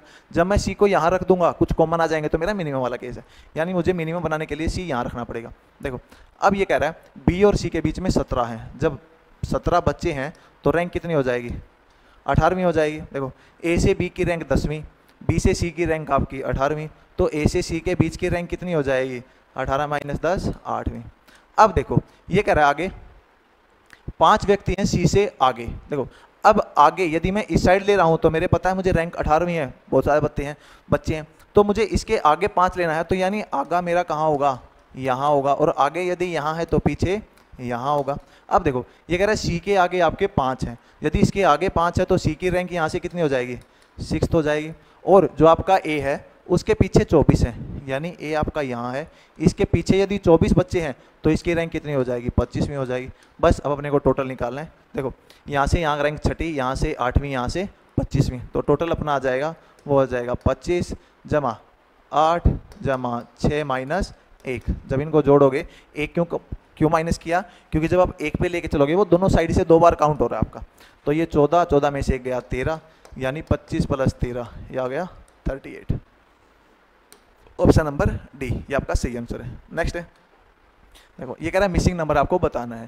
देखो ये संख्या आप ध्यान रखो, 9 3 90, यहाँ 45, यहाँ 180, ये आपका इंपॉर्टेंट है। एसएससी बार बार इसको रिपीट करती है। जब भी 9 3 90 45 180 दिया हो तो 9 और 3 का यूज करके देखो, 90 का ये आधा है, वो 90 का 2 गुना है, तो यानी ये आपका होता है 9 का स्क्वायर जमा 3 का स्क्वायर, ये आपको 90 देता है। अब यह लॉजिक यहाँ से अपने को पता लगा कि 9 का स्क्वायर जमा 3 का स्क्वायर करूंगा मैं 90 आएगा, और उसका आधा 45 है। क्या ये पैटर्न आगे भी फॉलो हो रहा है? देखो 10 का स्क्वायर 100, 12 का स्क्वायर 144, यानी 244, और इसका मैं आधा करूंगा 122, फॉलो हो रहा है। बस यही लॉजिक आप इसमें लगा दो, नीचे वाले में। देखो क्या है, इसका स्क्वायर जमा इसका स्क्वायर इज इक्वल टू, उसका मैं आधा करूंगा तो ये बनेगा, यानी इनके स्क्वायर का जोड़ इसका 2 गुना है। मैं ये भी कह सकता हूं, जैसे 9 का स्क्वायर 81 + 3 का स्क्वायर 9 90, वो 45 का 2 गुना है 90, तो 116 का 2 गुना 232 है। वो क्या है? एक तो 6 का स्क्वायर है प्लस एक के है, उसका आपका स्क्वायर है। तो के आपको बताना है क्या है? देखो 232 में से 36 घटा दो, ये आपका 196 बच जाएगा, और के की वैल्यू आ जाएगी 14। ये आपका सही आंसर है। नेक्स्ट है आपका, देखो नेक्स्ट आपको कह रहा है 2 स्टेटमेंट दे रखी है आपको, इन स्टेटमेंट को ध्यान से पढ़ना है और ये डिसाइड करना है कि आपको कौन सा आंसर इसमें से सही हो सकता है। देखो 6 व्यक्ति हैं, KMNPQR, वो एक सर्कुलर टेबल पे बैठे हुए हैं, सेंटर की तरफ मुंह है। आपको बताना है second to the left of P, यानी P के लेफ्ट में सेकंड कौन बैठा है। देखो पहली स्टेटमेंट ये है, दूसरी ये है। आपकी बार CGL 2022 मेंस का क्वेश्चन है ये। यहाँ पे आपको ये देखना है क्या अकेली स्टेटमेंट पहली आंसर दे रही है, दूसरी अकेली दे रही है, या दोनों को मिला के मेरा आंसर आ रहा है, या फिर किसी से भी मेरा आंसर नहीं आ रहा है। जैसे मैं पहले की बात करूं, देखो यहाँ पे सीटिंग अरेंजमेंट दे रखी है। ये कह रहा है 6 व्यक्ति बैठे हैं। देखो 2 2 4 2 6, सेकंड स्टेटमेंट यहाँ बना लो, 2 2 4 और 2 6। पहले में चलो, पहला कह रहा है कि third to the left of M है, यानी M को यदि मैं यहाँ बैठा दूँ, M के लेफ्ट से तीसरा, यानी हिंदी में यदि मैं बात करूं तो आपको कह रहा है K है वो M के बाएं से तीसरे स्थान पर बैठा है, यानी m जहाँ भी होगा उसके बाएं से तीसरा। देखो m का राइट यहाँ जाएगा, लेफ्ट यहाँ जाएगा। अब लेफ्ट से तीसरा, पहला दूसरा तीसरा, यानी ये आपका क्या है, k है। k third to the left of m। ये कह रहा है ओनली एक व्यक्ति बैठा है k और n के बीच में। देखो यदि k यहाँ पे है, अब n या तो यहाँ हो सकता है। देखो एक व्यक्ति बैठा है k और n के बीच में, अब n आपका यहाँ भी हो सकता है क्योंकि ये बीच में व्यक्ति बैठ गया। एक व्यक्ति यहाँ बैठा है, n यहाँ भी हो सकता है, n कोई भी हो सकता है, या तो यहाँ या यहाँ। आगे कह रहा है r n के ठीक बाएं बैठा है, यानी r है वो n के ठीक लेफ्ट में है, यानी बाएं है। देखो n को यदि मैं यहाँ बैठाऊंगा तो इसके आपका जो लेफ्ट है उसमें m आ रहा है, यदि मैं n को यहाँ बैठाऊंगा तो इसके लेफ्ट में जगह खाली है, यानी यहाँ पे मेरा r आ सकता है। तो n की जो जगह है वो यहाँ है। देखो n आ गया, r आ गया, k आ गया, m आ गया। अब भी दो जगह मेरी खाली बची हैं और मेरा स्टेटमेंट है वो पूरी हो गई है। देखो अब अपने से पूछ रहा था second to the left of p, यानी यहाँ से देखो जो मेरा क्वेश्चन है उससे मेरा k मुझे पोजीशन पता लगी, m की पता लगी, k आ गया, m आ गया, n आ गया और r आ गया। p और q, यानी p और q का मुझे अभी तक कोई भी ना तो मुझे एग्जाम में क्वेश्चन में जिक्र दे रखा है p और q कहाँ है। यदि यहाँ p है, यहाँ p है, तो उसके अकॉर्डिंग आपका बाएं से दूसरा दाएं से दूसरा चेंज हो जाएगा, यानी पहला मेरा डाटा है वो मुझे आंसर नहीं दे पा रहा है। यदि मैं बात करूं दूसरे की, देखो ये कह रहा है k है second to the right of q, यानी q को मैं यदि यहाँ बैठा लूँ, इसके सेकंड राइट में मेरा पहला दूसरा, यानी सेकंड राइट में मेरा क्या है, k है। k seats second to the right of q। अब आगे कह रहा है only 2 person people seat between k and m। देखो k है और m के बीच में दो, या तो यहाँ से दो चलो, यहाँ से दो चलो, m की पोजीशन फिक्स रहेगी, आपका m यहीं आएगा। अब आगे कह रहा है p है वो second to the left of r है। देखो जगह खाली बची है 3, अपने को जिक्र दे रखा है 2 का, यानी यहाँ पे चांस है अपने निकलने की। देखो ये कह रहा है p है second to the left of r। यदि मैं r को यहाँ बैठा दूँ, इसके सेकंड टू द लेफ्ट मेरा क्या है, p है, यानी पहला दूसरा, ये नहीं आ सकता। देखो ये कह रहा है आपका जो p है वो second to the left of r है, यानी यदि मैं यहाँ पे r बैठा दूँ, इसके सेकंड लेफ्ट में p नहीं हो सकता, यानी यहाँ मेरा r नहीं आ सकता। r को यदि मैं यहाँ बैठा दूँ, इसके सेकंड लेफ्ट, देखो r आपका यहाँ बैठा है, सेकंड लेफ्ट आपका k है, यहाँ नहीं बैठा सकता। यदि मैं r को यहाँ बैठा दूँ, देखो r मैंने यहाँ बैठा दिया, इसके सेकंड लेफ्ट में कह रहा है p है, तो एक ही आपका कॉम्बिनेशन बनता है जहाँ पे r के सेकंड लेफ्ट में आपका p बैठ सकता है, p second to the left of r। अब अपना देखो m आ गया, k आ गया, r आ गया, p आ गया, q आ गया, क्या बचा है, o बचा है, वो यहाँ आ जाएगा। यानी जब अपने सारे बैठ जाएं कहीं पे भी, इसका मतलब है अब अपना आंसर निकल सकता है। देखो यही पूछा था आपसे, who sits second to the left of p, यानी p के सेकंड लेफ्ट में कौन बैठा है। देखो p के फर्स्ट लेफ्ट में ये बैठा है, सेकंड लेफ्ट में ये बैठा है, तो यानी अपना राइट आंसर है। सिर्फ ऑप्शन जो आपका स्टेटमेंट 2 है वो मेरा आंसर दे रही है। तो देखो ऑप्शन में कहाँ है, कथन 2 में अकेला, यानी ऑप्शन डी। देखो ये कह रहा है कथन 2 में डाटा अकेले पर्सन का उत्तर देने के लिए पर्याप्त है, जबकि 1 में डाटा अधूरा है। नेक्स्ट ये फिर से लोग है। ये कह रहा है देखो कुछ वुमेन है वो अच्छा खाना पकाती हैं। देखो ये आपकी वुमेन है और ये आपका मान लो अच्छा खाना पकाने वाले, या फिर जो आपके अच्छा खाना पकाते हैं, यानी जो कुक्स वेल हैं। ये वुमेन है, ये अच्छा खाना पकाने वाले, यानी कुछ वुमेन है वो आपका अच्छा खाना पकाती हैं। फिर कह रहा है ऑल वुमेन जो अच्छा खाना पकाती हैं वो डांसर भी हैं, यानी देखो ये वाली हैं वो डांसर भी हैं। अब हो सकता है सिर्फ ये डांसर हो, डांसर इनके अलावा कोई और ही ना हो। ये भी हो सकता है कि बहुत सारे डांसर हो, उसमें तो ये भी इंक्लूड हो, यानी ये अपने डांसर्स आ गए, जिसमें से ये जो सभी खाना पकाते हैं ये अपने सारे डांसर हैं, यहाँ से ले लो। अब आगे कह रहा है कुछ डांसर हैं वो प्लेयर्स भी हैं। अब देखो ये जो डांसर हैं ये भी प्लेयर्स हो सकते हैं, ये जो डांसर हैं ये भी प्लेयर्स हो सकते हैं, यानी अपने को सीधा सीधा कुछ नहीं दे रखा है, तो यानी कुछ डांसर्स प्लेयर हैं, अपन ये मान के चलते हैं। देखो आगे कह रहा है कोई भी डांसर है, नो डांसर कुक्स वेल, यानी कोई भी डांसर आपका खाना अच्छा नहीं बनाता। ये तो सरासर गलत बात है, क्योंकि देखो आपको पता है कि कुछ डांसर हैं वुमेन है और कुछ वुमेन है, यानी जो कुछ वुमेन है वो खाना अच्छा पकाती है, तो ये गलत हो गया। ये कह रहा है कोई भी डांसर है वो वुमेन नहीं है।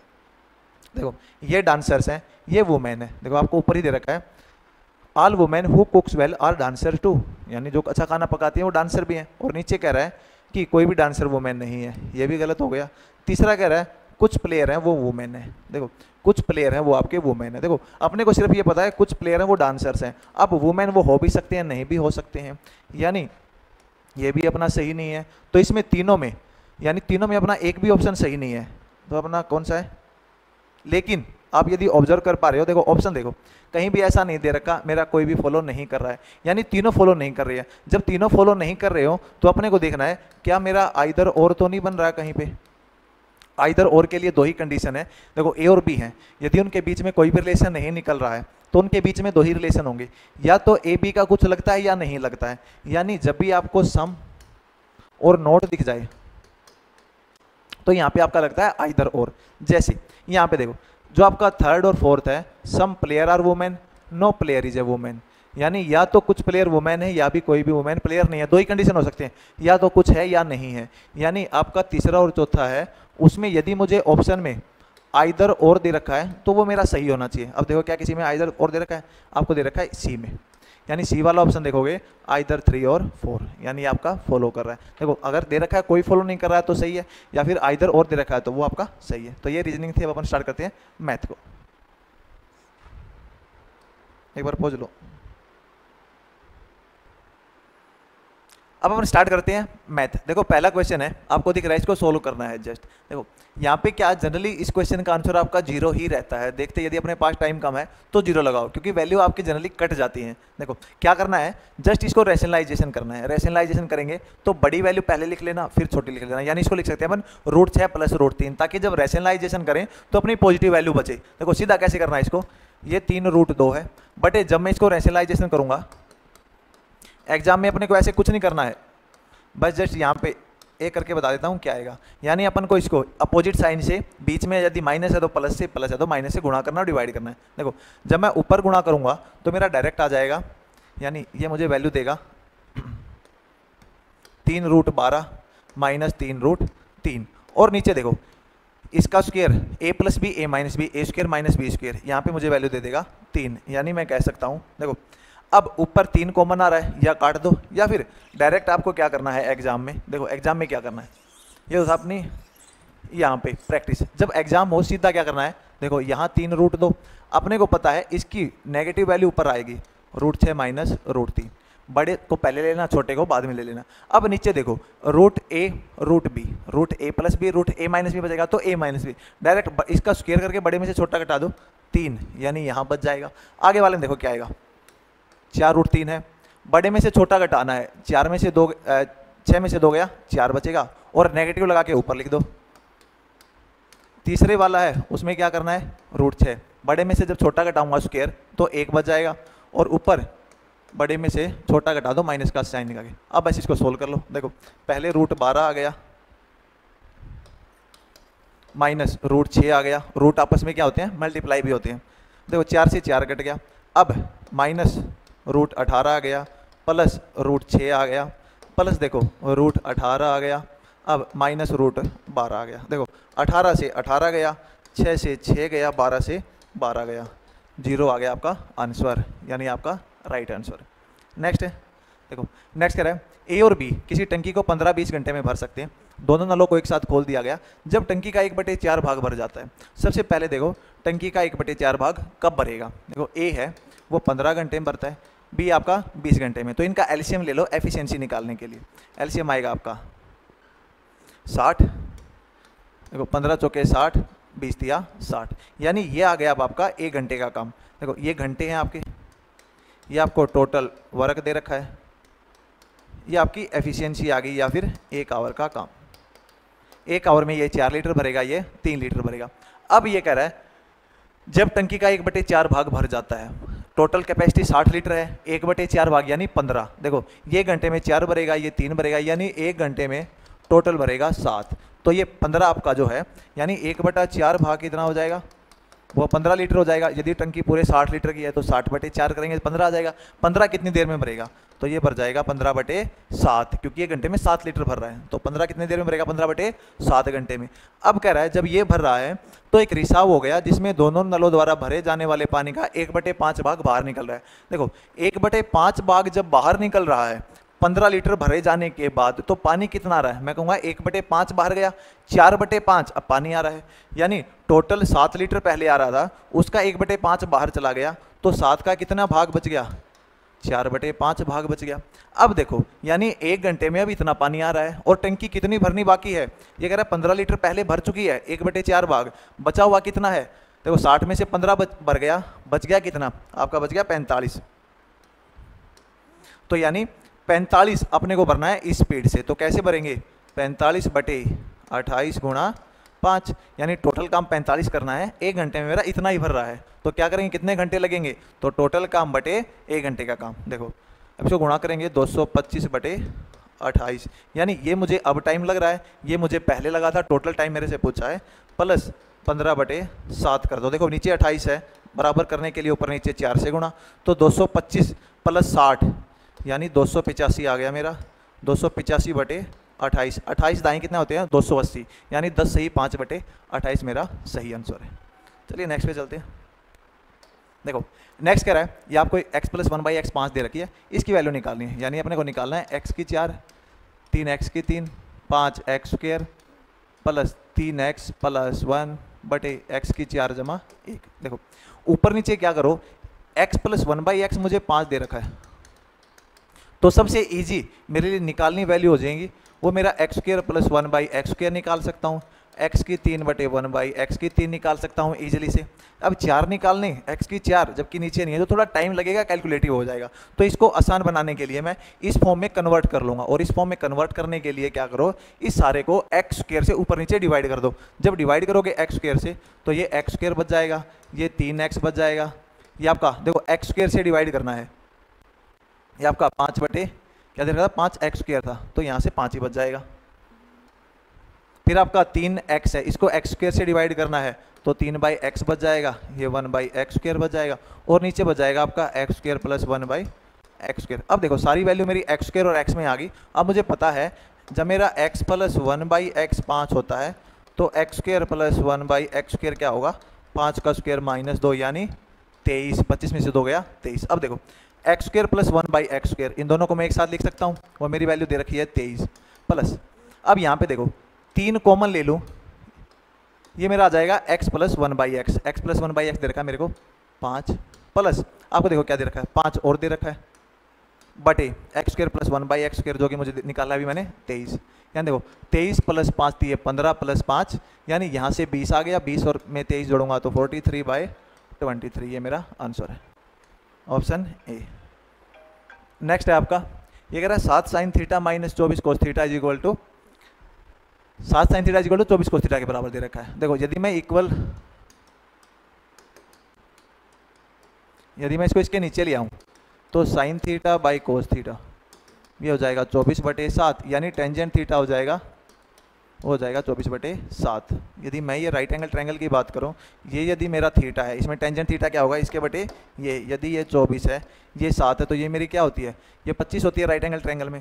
अब देखो मुझे निकालना है 14 टेंजेंट थीटा, यानी 14 इंटू टेंजेंट थीटा निकालूंगा तो 24/7 लंब बटे आपका आधार minus 75 cos theta, 75 cos theta क्या होगा इसके बटे ये बेस बटे कर्ण, यानी 7/25, और फिर मुझे दे रखा है माइनस का 7 ऑफ सीकेंट थीटा। देखो इसके बटे ये कोस थीटा होगा, इसके बटे सीकेंट, माइनस 25/7, 7 से 7 गए, यहाँ पे 25 थी, अब 75 बच गया, और यहाँ 7 दूनी 14, यानी 24 दूनी 48, आपका आ गया 48, और यहाँ पे आपका बचा है 3 21 और माइनस 25। देखो 48 माइनस 21 माइनस 25, यानी 48 माइनस जोड़ूंगा ये 46 बच जाएगा, और मेरा 2 आ जाएगा, वो मेरा आंसर होगा। तो चलिए नेक्स्ट पे चलते हैं। नेक्स्ट कह रहा है, देखो एंगल ऑफ एलिवेशन दे रखा है आपको top of a rock from top and bottom of a 100 metre tower, वो आपका 30 और 45, यानी 100 मीटर ऊंची मीनार है, उसकी चोटी और आधार से एक चट्टान, ये चट्टान है यहाँ पे ऐसे दे रखा है, देखो ये एक चट्टान है, वहाँ का यहाँ पे एक मीनार है जो आपकी 100 मीटर है, यानी 100 मीटर ऊंची एक मीनार के आधार और टॉप से जो आपका एंगल है ये 30 है, ये आपका 45 है। कह रहा चट्टान की ऊंचाई याद करो, यानी ये आपको बतानी है कितनी होगी। देखो 30 है, ये आपको पता है 90 डिग्री है, 30 आपको पता होगा जब भी 30 एंगल बनता है तो अपना ये साइड एक रेशो बनाते हैं, वो कितना होता है। देखो 30 जब होगा ये 1 हो जाएगा, ये √3 हो जाएगा, तो ये 2 हो जाएगा राइट एंगल ट्रायंगल में। अब देखो ये 45 है, जब 45 होता है तो ये वाली साइड इसके बराबर होती है। देखो ये √3 है तो ये भी √3 हो जाएगी, पूरी सारी भी √3 हो जाएगी। जब पूरी सारी √3 है, ये 1 है, तो सिर्फ ये दूरी है मेरी, वो मेरी हो जाएगी √3 - 1, और ये बराबर है 100 के।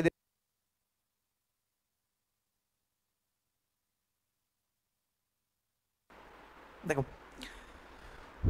शायद आवाज़ चली गई थी, देखो दोबारा बता देता हूँ एक बार क्या है। ये आपकी एक मीनार दे रखी है, मीनार की चोटी और जो आपका मीनार का बेस है वहाँ से एक चट्टान दे रखी है, उसके मीनार की चोटी से जो आपका उन्नयन कोण है और इसके बेस से जो उन्नयन कोण है वो 30 और 45 डिग्री है। अब यहाँ पे देखोगे किसी ट्रायंगल में ये यदि एंगल 30 है तो आपकी जो एक रेशो मेंटेन होती है परपेंडिकुलर बेस और हाइट की, वो होती है 1√3 और 2।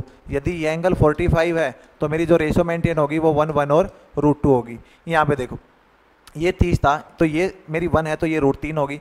अब ये वाली √3 है, ये इसके बराबर है, ये √3 होगी। ये एंगल 45 है, 45 में क्या होगा, ये वाला इसके बराबर हो जाएगा, ये भी √3 हो जाएगा पूरी हाइट। अब ये वाली एक दे रखी है तो जो आपकी मीनार थी उसकी ऊंचाई क्या आ जाएगी, √3 - 1 और इसकी वैल्यू दे रखी है 100, तो √3 - 1 की वैल्यू 100 है, एक की ये आ गई और मुझे टोटल हाइट निकाली है इंटू √3 निकालनी है। यहाँ पे यहाँ से देखो यदि मैं रैशनलाइजेशन करूँगा तो 100 इंटू √3। अब यहाँ पे देखो √3 - 1 है तो √3 + 1 से गुणा करूंगा, इसे डिवाइड करूंगा। नीचे √3 + 1 से मैंने गुणा किया तो a² - b² बन जाएगा, यानी 3 - 1 2 बच जाएगा और ऊपर आ जाएगा √3 + 1, इसे कट जाएगा 50, यानी मेरी वैल्यू आ जाएगी अब 50। देखो √3 को अंदर लेके जाऊंगा, 3 + √3, अब यानी 50 है और 3 + √3 की वैल्यू 1.732, ये रख लो, यानी ये आ गई मेरी 4.732। इसको मुझे 50 से गुणा करनी है, यानी 47 × 50 47.32 मैं करके 50 से गुणा करूँगा तो मेरा आंसर आ जाएगा 236 पॉइंट कुछ। तो यानी जो मेरा ऑप्शन ए है वो आपका राइट आंसर है। नेक्स्ट है, ये कह रहा है ABC ट्रायंगल है, DE BC के पैरेलल है। ये आपकी ABC ट्रायंगल है, यहाँ पे आपका DE है वो पैरेलल है BC के। जब ये पैरेलल होगा तो ये वाली ट्रायंगल और ये जो पूरी ट्रायंगल है वो आपकी सिमिलर हो जाएंगी। तो आपकी जो साइड की रेशो है, इस छोटी ट्रायंगल की साइड की रेशो, बड़ी ट्रायंगल की साइड की रेशो, वो एक प्रोपोर्शन में रहेंगी। अब देखो क्या दे रखा है, ये कह रहा है AD/BD, यानी AD/BD ये 3:5 है, यानी ये 3 है ये 5 है। तो मैं यदि पूरे की बात करूँगा तो पूरा 8 हो गया। अब यहाँ पे देखो कह रहा है यदि AC मेरा 5.6 है, यानी ये जो पूरा है ये 5.6 है, यदि यहाँ रेशो 3:5 है, या फिर इसकी बात करूँ ये 3 है पूरा 8 है, तो यहाँ भी ये 3 होगा और पूरा आपका 8 होगा। अब 8 की वैल्यू 5.6 दे रखी है, एक की वैल्यू क्या आ जाएगी 0.7 हो जाएगी। अब आपको क्या वैल्यू निकालनी है, AE की वैल्यू निकालनी है, यानी 3 की वैल्यू निकालनी है और 3 की वैल्यू हो जाएगी 2.1, ये आपका आंसर है। नेक्स्ट है, नेक्स्ट कह रहा है एज्यूम करना है TP एंड TQ 2 टेंजेंट है। देखो ये बहुत ही इंपॉर्टेंट आपकी प्रॉपर्टी है। यदि किसी एक्सटर्नल पॉइंट से 2 टेंजेंट आपको दे रखे हो, ये एंगल मान लो थीटा है, अब यहाँ पे पॉइंट कोई K है, तो आपसे यदि कभी भी ये कोई पूछता है कि जो ये एंगल K है वो क्या होगा, ये थीटा दे रखा हो तो जो एंगल आपका K होता है वो होता है 90 माइनस एंगल θ/2। ये इंपॉर्टेंट प्रॉपर्टी है, ये ध्यान रखना। यदि ध्यान है तो सेकंड में आंसर निकालोगे, अदरवाइज आपको ड्राइव करना पड़ेगा। देखो TP और TQ, यानी ये T है ये P है ये Q है, 2 स्पर्श रेखाएं हैं जिसका केंद्र O है, ये केंद्र O है। अब PTQ 64 है, यानी ये वाला एंगल आपको 64 दे रखा है। X स्पर्श रेखा के पार्श्व में वृत्त की परिधि पर एक बिंदु है जो PXQ का मान आपको बताना है। यानी देखो X एक पॉइंट है, circumference of a circle in major arc. जब भी ये 2 टेंजेंट यहाँ मिलेंगे तो आपकी जो मेजर आर्क होगी वो आपके अपोजिट में बनेगी। यानी ये वाला एंगल K की जगह आपको दे रहा है ये X है, तो आपको P X और Q इसका मान बताना है। यानी ये पॉइंट X मान लो तो आपको ये वाला जो एंगल है अब ये बताना है, ये एंगल भी आप X ही मान लो, भाई आपको ये एंगल बताना है। देखो ये 64 है, इसका मान निकालना है तो आपका हो जाएगा 90 माइनस 64 का आधा 32, ये घटा दो, ये आ जाएगा 58, ये आपका सही आंसर है। अब ये कह रहा है 13,950 की राशि ABC में विभाजित की जाती है। देखो इस प्रकार बांटा गया B का हिस्सा, B हिस्सा, देखो ये कह रहा है B must get the double of A share, यानी ABC है, इसको 1 मिल रहा है तो B को 2 मिल रहे हैं, और C वो 50 कम ले रहा है, डबल द B शेयर। यानी देखो ये यदि K है ये 2K है, ये कह रहा है जो C है वो B के डबल से 50 कम, यानी इसका डबल 4K और से 50 कम, और सबका जो जोड़ है आपका वो दे रखा है 13,950। यदि मैं बात करूँ यानी 7K 50 उस साइड जाके जुड़ जाएगा और ये आपका 14,000 हो जाएगा। यहाँ से K की वैल्यू आ जाएगी 2000, और यही अपने से पूछा है A का हिस्सा K था वो आ गया 2000, ये आंसर है। नेक्स्ट है, नेक्स्ट देखो आपको सर्कल दे रखा है, ऊपर एक ट्रायंगल बनी है तो आपको बताना है त्रिभुज का परिमाप क्या होगा। और प्रत्येक सर्कल की त्रिज्या दे रखी है 5। देखो जो इसका परिमाप होगा ना, देखो यदि मैं इनके सेंटर को मिलाऊंगा, यानी यहाँ पे देखो इसको यहाँ से यदि मैं बात करूँ मिलाओ, देखो इसको मैं यदि यहाँ पे मिला दूँ, यहाँ पे देखो ये वाली लेंथ यदि इसके पैरेलल में एक लाइन खींचूं तो जो ये लेंथ है वो एटलीस्ट इस लेंथ के बराबर आ जाएगी, जो यहाँ वाली लेंथ है वो इसके बराबर आ जाएगी, जो यहाँ वाली लेंथ है वो इसके बराबर आ जाएगी। अब आप त्रिज्या देख पा रहे हो 5 ये है, ये डायमीटर हो जाएगा 10, ये हो जाएगी 5, यानी ये आपका 10 और 2 20, ये 20 ये 20, एटलीस्ट अपना 60 तो होगा ही होगा, प्लस ये लेंथ ये लेंथ ये लेंथ ये लेंथ ये लेंथ और ये लेंथ, यानी 60 में कुछ और लेंथ जुड़ेगी तो मेरा आंसर वो 60 प्लस कुछ होगा। अब ऑप्शन में आप देख पा रहे हो तो 30 दूनी 60 प्लस कुछ है, तो यदि मुझे इसी बेस पे आंसर लगाना हो तो मेरा ऑप्शन बी। अब करना कैसे है वो देखो, ये तो था अपने को आंसर कैसे लगाना है।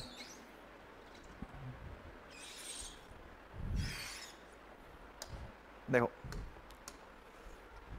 अपने को ये पता है इक्विलेटरल ट्रायंगल है, और इक्विलेटरल ट्रायंगल में आपको पता होगा ये 60 डिग्री का कोण है, ये भी 60 है, ये भी 60 है। यदि मैं इसको इसके सेंटर से मिला दूंगा, यहाँ पे ऐसे मिला दिया, यहाँ से मिला दिया, यहाँ पे इसको मिला दिया। अब देखो इनको मैं यदि मिला दूँ, ये मुझे पता है 5 है, ये टोटल 10 हो जाएगी, ये 5 हो जाएगी। अब देखो यहाँ पे आपको सिमेट्री नज़र आ रही होगी कि 60 है मेरा, यहाँ पे यदि मैंने सर्कल मिला दिया तो मेरा इसके बराबर 2 टुकड़ों में तोड़ेगा, यानी ये 30 एंगल ये 30 एंगल। अब देखो ये यदि मेरी रेडियस है तो ये भी रेडियस है, यानी मेरी ऐसी ट्रायंगल बन गई जिसमें ये 5 है ये 30 है। और अभी बताया था जब 30 आपको दे रखा हो, यदि ये साइड 1 है ये √3 है तो ये 2 होती है, यानी ये की वैल्यू 5 है तो √3 की वैल्यू क्या हो जाएगी 5√3, यानी यहाँ जो वैल्यू होगी, यानी जो ये लेंथ है वो हो जाएगी 5√3। अब आपको पता होगा टेंजेंट की लेंथ बराबर होती है, ये दो टेंजेंट है इनकी लेंथ बराबर होंगी, यानी ये √3 है तो ये भी √3 हो जाएगा, यानी ये हो गया 2√3। अब टोटल देखो, अब प्रत्येक में ऐसा ही बनेगा, यदि मैं यहाँ बनाऊंगा तो ये ऐसा बनेगा, यहाँ बनाऊंगा तो ऐसा बनेगा, सिर्फ एक निकाल के गुणा करना मुझे 3 से। यदि मैं बात करूँ यहाँ पे देखो मुझे कितना मिला है 10 और 10 20, यानी यहाँ पे 20 मिल गया। अब ये 3 बार आएगा, एक बार यहाँ एक बार यहाँ, तो 3 से गुणा कर दो 60। अब मैं साइड की बात करूँ, देखो यहाँ पे मेरा निकली है 5√3, यहाँ पे मेरी कितनी हो जाएगी 5√3, यानी 10√3, 10√3 ये लेंथ 10√3 ये लेंथ 10√3 ये लेंथ, तो टोटल आ जाएगी 30√3। अब देखो यहाँ से 60 प्लस 30√3, अब यहाँ से मैं 30 कॉमन ले लूँ तो मेरा 2 प्लस √3 बच जाएगा, और ये ऑप्शन देखो क्या है, ये ऑप्शन आपका बी 30 × 2 प्लस √3। चलिए नेक्स्ट पे चलते हैं।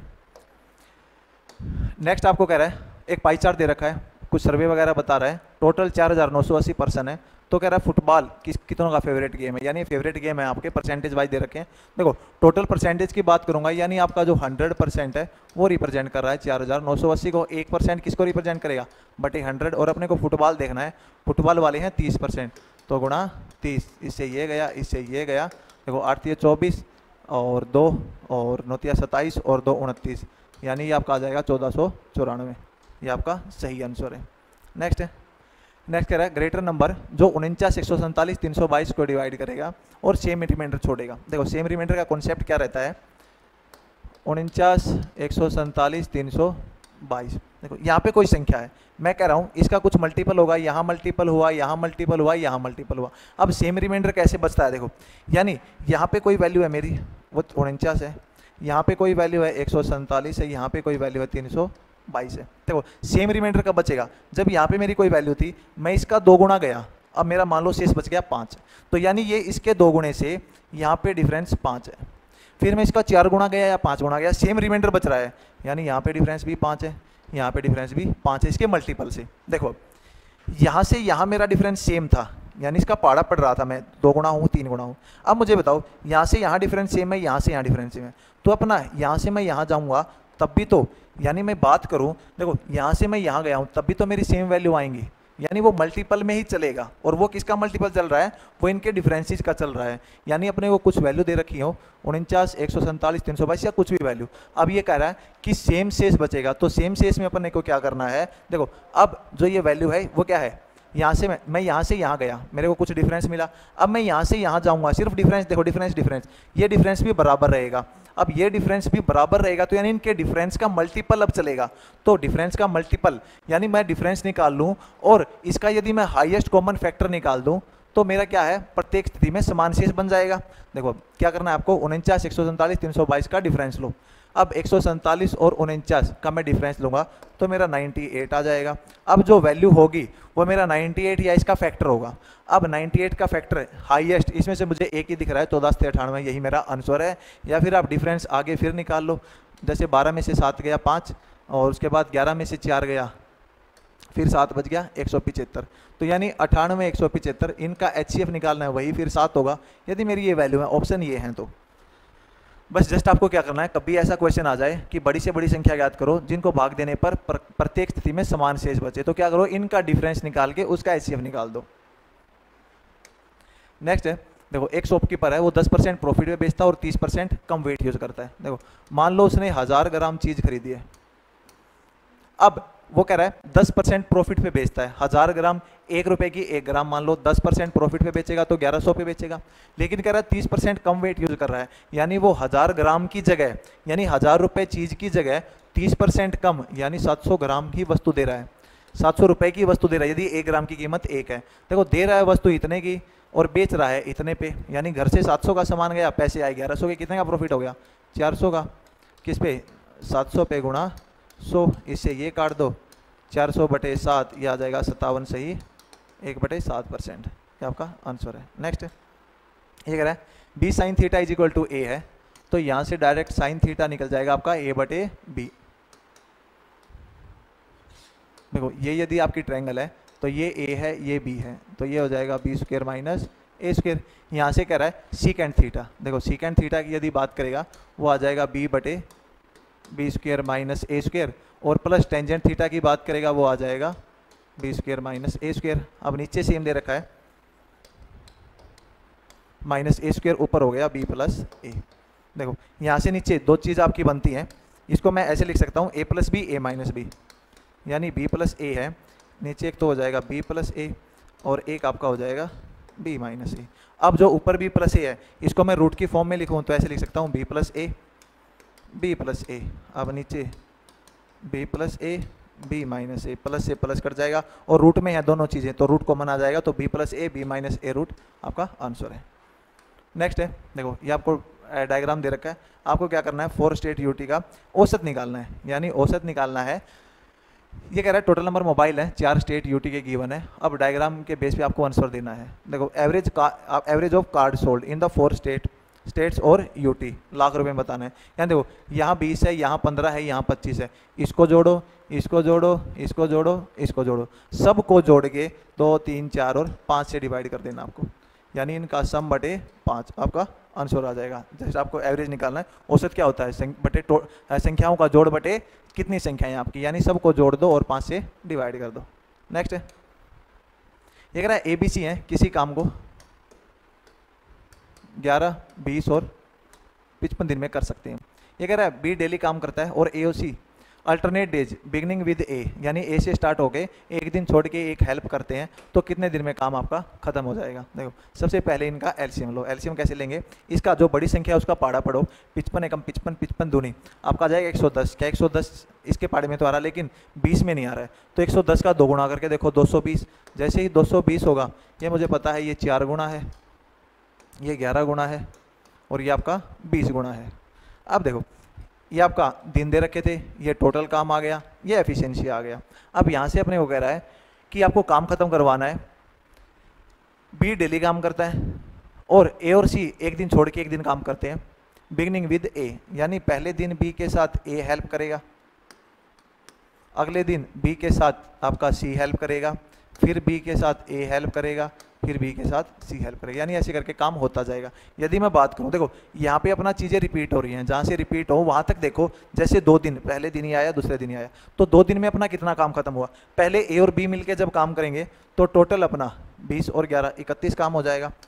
फिर अपना बी और सी मिलकर काम करेंगे, देखो यही कह रहा है, बी तो देखो डेली काम कर रहा है, पहले वो ए के साथ काम कर रहा है फिर सी के, ये अपना 15 काम हो जाएगा। यानी 2 दिन में अपना काम कितना पूरा हो रहा है, देखो 2 दिन में काम हो रहा है 6 और 4, यानी 2 दिन में 46। अब क्या करना है, 46 का पहाड़ा पढ़ो, इसके नज़दीक पहुँचो। देखो 46 का मैं यदि मैं 4 तक जाऊँगा तो 6 चौका 24 और 2 16 और 2 18, यानी मैं पहुँच गया। या फिर 5 पे चलो, यदि 5 पे नज़दीक जा पा रहे हैं तो, या 4 से चल के फिर जोड़ोगे तब भी बात बराबर है, लेकिन 5 पे आई थिंक ज़्यादा चला जाएगा ये, तो 4 पे ही चलो। 6 चौका 24, 2 16 और 2 18, और यहाँ भी 4 से गुणा कर दो, यानी टोटल 8 दिन है। देखो पहले 2 दिन में 40, अगले 2 दिन में 40, अगले 2 दिन में 40, यानी डायरेक्ट 4 गुना है, तो वहाँ भी 4 गुना हो जाएगा, क्योंकि अपन 2 दिन का काम एक साथ जोड़ रहे हैं। तो 8 दिन में मेरा 184 काम हो गया। अब अगला दिन आ जाएगा ए बी का, यानी 9वें दिन फिर 31 काम हो जाएगा, यानी काम हो गया 215। करवाना था मुझे 220, यानी 5 काम बाकी है। अब आगे नंबर आ जाएगा बी और सी का, वो एक दिन में 15 काम करते हैं, मुझे 5 काम करवाना है। तो करवाना कितना है बटे टोटल कितना करना था, ये आपका भाग निकल जाएगा उस दिन के कितने भाग में। टोटल दिन देखो एक दिन में 15 करते हैं, 3 करवाना है मुझे, तो 3 बटे 15, यानी दिन के 5वें हिस्से में वो काम कर देंगे। तो यानी 9 दिन में तो देखो इतना काम हुआ, अब मुझे 5 ही करवाना है, वो करते 15 हैं, तो ये 5 काम कितने दिन में करेंगे, वो 5 बटे 15 दिन में 1/3। तो यानी मैं कह सकता हूँ 9 से 1/3 मेरा आंसर है। नेक्स्ट है, देखो एक संख्या n है, जब 6 से डिवाइड करते हैं तो शेष आपका 3 बचता है। अब शेष क्या बचेगा जब इसको मैं 6 से डिवाइड करूंगा, देखो वो संख्या n को आप 3 ही मान लो, क्योंकि मैं 3 को जब 6 से डिवाइड करूंगा तो मेरा 3 ही शेष बचेगा, तो वो संख्या आपकी क्या है, 3 ही मान लो। अब 3 देखो, n का स्क्वायर, 3 का स्क्वायर 9, 3 पंजे 15 प्लस 8, इसको मैं 6 से डिवाइड करूंगा तो क्या शेष बचेगा, देखो 9 और 8 17, 17 और 15 32, 32 को मैं 6 से डिवाइड करूंगा, 6 पंजा 30, 2 बचेगा, तो मेरा आंसर है। या फिर अपन ऐसे भी मान सकते हैं, देखो n है, 6 से डिवाइड किया, 3 शेष बचा, तो संख्या मेरी 9 होगी, बात बराबर है, इसको 6 से करूंगा तब भी 3 बचेगा। नेक्स्ट है, देखो ये आपको एवरेज निकालना है, वही एवरेज क्या करना है, सबको जोड़ के और वही 1 2 3 4 5 से डिवाइड कर देना। देखो यहाँ पे आखिरी में 5 आ रहा है 15, तो मेरा जो एवरेज है आखिरी में 5 आएगा, आखिरी में जो एवरेज निकलेगा। अब 5 किस का मल्टीपल है, या तो 5 का या 9 का, तो आखिरी में 5 या 9 मेरा आंसर है। चलो 3 ऑप्शन में सोल्व कर लेते हैं। देखो 5 10 15, 1 10 और 10 20, 3 23 और 1 24, 245 बटे 5। अब 5 का 20, 5 45, यानी 49 आपका आंसर है। नेक्स्ट है, देखो ये फिर आपको दे रखा है, क्या कह रहा है ये, 5 अलग अलग कंपनियों के सौंदर्य उत्पादों को दर्शाया गया है। अब ए का और ई का अनुपात क्या है, देखो ए का और ई का अनुपात 5 से काट दो, 5 का 30, 5 5 25, तो 6:5, ये आपका आंसर है। नेक्स्ट है, ये कह रहा है वेट है बकेट का 17 kg है जब फुली भरी हुई है। देखो 2 तरीके से कर सकते हैं अपन, देखो यानी बकेट प्लस इसमें वाटर है तो 17 kg वेट है। जब ये कह रहा है bucket weight of the half field bucket, यानी बकेट का तो वही वेट है प्लस वाटर जो का आधा हो गया, अब वेट 13.5 है। यानी मैं ये कह सकता हूं कि जो आपका वाटर है जब वो आधा हो जाए, यानी आधी भरी हो, तो मेरा 3.5 किलो कम हो रहा है। यानी जो आधा पानी है, पानी का जो आधी क्वांटिटी है उसका वेट 3.5 है। जब मैं पानी को फुल कर दूंगा तो मेरा कितने का हो जाएगा, 7 का हो जाएगा, यानी 7 किलो का मेरा पानी है उसमें। अब देखो या तो इसको ले लो या इसको ले लो, कैसे ले लो आंसर आ जाएगा। देखो यहाँ से यदि मैं यहाँ से चलूँ, 17 में से आपका वाटर 7 है, बाल्टी कितने की है, 10 kg की है। या फिर मैं यहाँ से चलूँ, देखो यहाँ पे 3.5 की मेरी कमी हुई है, यानी मैं आधा पानी कर रहा हूँ तो 3 पॉइंट कम हो रहा है, कम पानी और आधा कर दूंगा, यानी बिल्कुल खत्म कर दूंगा तो 3.5 और घट जाएगा, तो 13.5 में से 3.5 और घटा दो, 10 बच जाएगा। या फिर 2 इक्वेशन बन गई, इसमें से ये काट दो, इसमें से ये गया बटे 2, वैसे करके कर लो।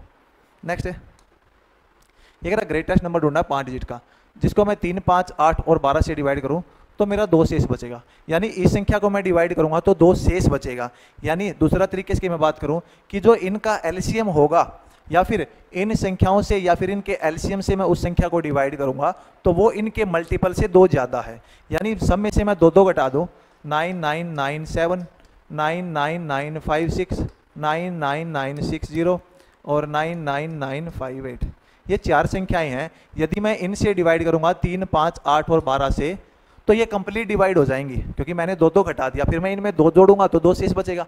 अब देखो यहाँ पे आपको 5 दिख रहा है, अब 5 से कोई संख्या कंप्लीटली डिवाइड हो रही है, वो तभी डिवाइड होगी जब आखिरी में 5 या 0 हो। अब इसमें 5 या 0 देखो एक ही ऑप्शन में है, ये वाला, तो यही वाला आपका आंसर है। बस यही चेक करना है, या इनका एलसीएम निकाल के डिवाइड करके देख लो। फिर जो आपका गैप बच जाए उसको वहाँ से घटा दो, बड़ी संख्या ले लो 9 9 9 9, इनके एलसीएम से डिवाइड कर दो, ऐसा कुछ नहीं करना, कोशिश करो मिनिमम अपन कैसे टाइम में यूज कर सकते हैं। नेक्स्ट है, देखो ये सोल्व करना है आपको डायरेक्ट। देखो यहाँ पे अंदर माइनस है, फिर आपका स्क्वायर कर रखा, तो प्लस हो या माइनस हो स्क्वायर करेंगे तो बात बराबर है। यानी मैं कह सकता हूँ, देखो इसका पहले स्क्वायर कर दिया, फिर आपका यानी ये पावर है, जब आपकी पावर की पावर होती है ब्रैकेट में तो डायरेक्ट मल्टीप्लाई होती है। यानी मैं कह सकता हूँ 2 गुणा माइनस 2 गुणा माइनस 1, आपका ये दे रखा है। देखो यहाँ से यहाँ कट जाएगा, अब ये 4 बच गया, यहाँ पे माइनस 1/2 की पावर 4 है। देखो ऊपर प्लस में है, पॉजिटिव है यानी इवन है, तो ये नेगेटिव चेंज हो जाएगा, तो यानी आपका 1/2 की 4, 1/16 आपका आंसर होगा। नेक्स्ट है, नेक्स्ट करें 60 किलोग्राम मिक्स, 60 किलोग्राम मेटल ए है, उसको मिक्स करें 100 किलोग्राम मेटल बी, यानी ए और बी है, ये 60 kg है, ये 100 kg। अब ये कह रहा है लेड और टीन, यानी लेड और टीन है इसमें, वो आपका 3:2 है। तो 3:2 में कैसे तोड़ेंगे, 5 की वैल्यू 60, 1 की वैल्यू 12, 3 की 36, 2 की 24। यहाँ पे देखो दूसरे वाली में ये कह रहा है टीन और कॉपर है, यहाँ पे जो रेशो है वो 1:4 है, 5 की वैल्यू 100, 1 की 20, 4 की 80। देखो अब ये कह रहा है आखिरी में जब मिक्स करेंगे तो उसमें टीन कितना होगा, देखो टीन 24 यहाँ है, 20 यहाँ है, तो दोनों को जोड़ूंगा तो मैं 44 मेरा आ जाएगा आंसर, यानी टोटल टीन है 44 kg। नेक्स्ट है, देखो ये कह रहा है एक व्यक्ति ने 3 क्रमागत वर्षों के लिए दूध खरीदा, प्रथम वर्ष में 7.5 प्रति लीटर के भाव से, द्वितीय वर्ष में 8, तीसरे में 8.5, उसने प्रत्येक वर्ष 4080 का दूध खरीदा हो, तो तीनों वर्षों में दूध का औसत क्या होगा। देखो जब भी आपका डिफरेंस सेम हो, 7.5 फिर 8 है फिर 8.5 है, यानी यहाँ पे 0.5 आ गए 0.5 आ गए, तो जब भी आपका जो भी औसत रहेगा वो हमेशा 8 या 8 के इर्द गिर्द आसपास रहेगा। तो 8 के आसपास जो आपकी संख्या है वो ढूंढो, ऑप्शन में क्या है। देखो 8 के बिल्कुल जस्ट पास में जो संख्या है वो 7.98 है, ये मेरा आंसर है।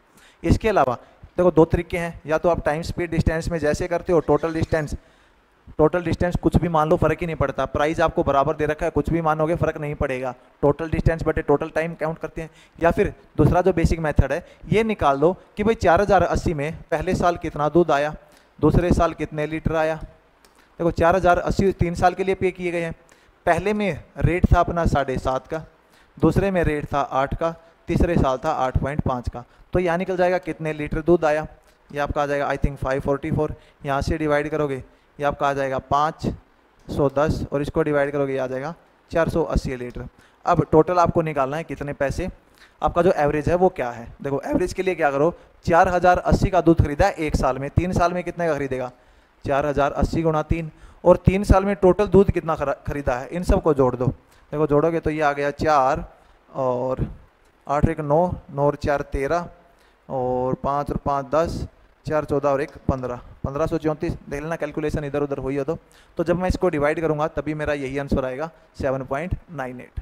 या फिर बेसिक है, कुछ नहीं करना, जस्ट ये देखो जब डिफरेंस सेम है, या फिर यहाँ से भी आइडिया लगा सकते हैं अपन, 544 है, 510 है, 480 है, यहाँ पे आपका जो डिफरेंस आ रहा है 410 और 510 का, 480 और 510 का वो 30 है, यहाँ पे मैं डिफरेंस देखूंगा वो मेरा 34 का है, यानी डिफरेंस मेरा यहाँ पे ज़्यादा शिफ्ट हो रहा है, तो जहाँ पे डिफरेंस ज़्यादा शिफ्ट है वो ज़्यादा डिफरेंस मेरा एवरेज को कम कर देगा, तो यानी एवरेज मेरा बीच वाली से थोड़ा इस साइड जाएगा, यानी कम की तरफ, तो वो 7.98 है। नेक्स्ट है, ये कह रहा है 2 कार हैं, वो ए और बी से स्टार्ट करती हैं, जब वो एक दूसरे को क्रॉस कर लेती हैं, मिलती हैं, उसके बाद अपने अपने गंतव्य स्थान पर पहुंच जाती हैं, उसको 3 घंटे लगते हैं, इसको 1 घंटा 20 लगते हैं, वैसे ही ऐसे ही है। एक कार यहाँ से आई, एक यहाँ से आई, ये यहाँ पे मिल गई। अब मिलने के बाद जो यहाँ से आई थी, देखो ये यहाँ चली गई, ये यहाँ चली गई। अब इनके टाइम दे रखा है आपको, ये कह रहा है देखो 2 कार हैं एट द सेम टाइम, ए और बी से स्टार्ट होती हैं, ये ए है ये बी है, अपोजिट डायरेक्शन में आती हैं, मीट करती हैं एक दूसरे से in the mid of A and B, यानी यहाँ पे मिल गई। मीटिंग करने के बाद 3 घंटे और 1 घंटे लेती हैं, यानी जो यहाँ से चली थी अब यहाँ 3 घंटे ले रही है, वहाँ से चली थी वो 1 घंटा 20 मिनट ले रही है। देखो अब इसमें से पूछा है आपको रेशो टाइम की पूछी है, तो यहाँ पे देखो जब भी ऐसा क्वेश्चन आ जाए कि वो मिलने के बाद वहाँ जा रही है, तो आपको पहले तो ये पूछेगा कितने टाइम में मिली हैं, तो वो आपका होता है √T1 × T2। दूसरा जो स्पीड की रेशो होगा वो S1/S2 वो जाएगी √T2/T1। t1, क्योंकि स्पीड जब आपकी दूरी बराबर है तो आपका स्पीड और टाइम इन्वर्सली प्रोपोर्शन वेरी करते हैं। यहाँ पे देखो, यदि मैं बात करूँ 3 घंटे और 1 घंटा 20 मिनट है तो सबको घंटे में कन्वर्ट कर लो। 3 घंटे में 180 मिनट हो जाएंगी, 1 घंटा 20 मिनट में 80 मिनट हो जाएंगी।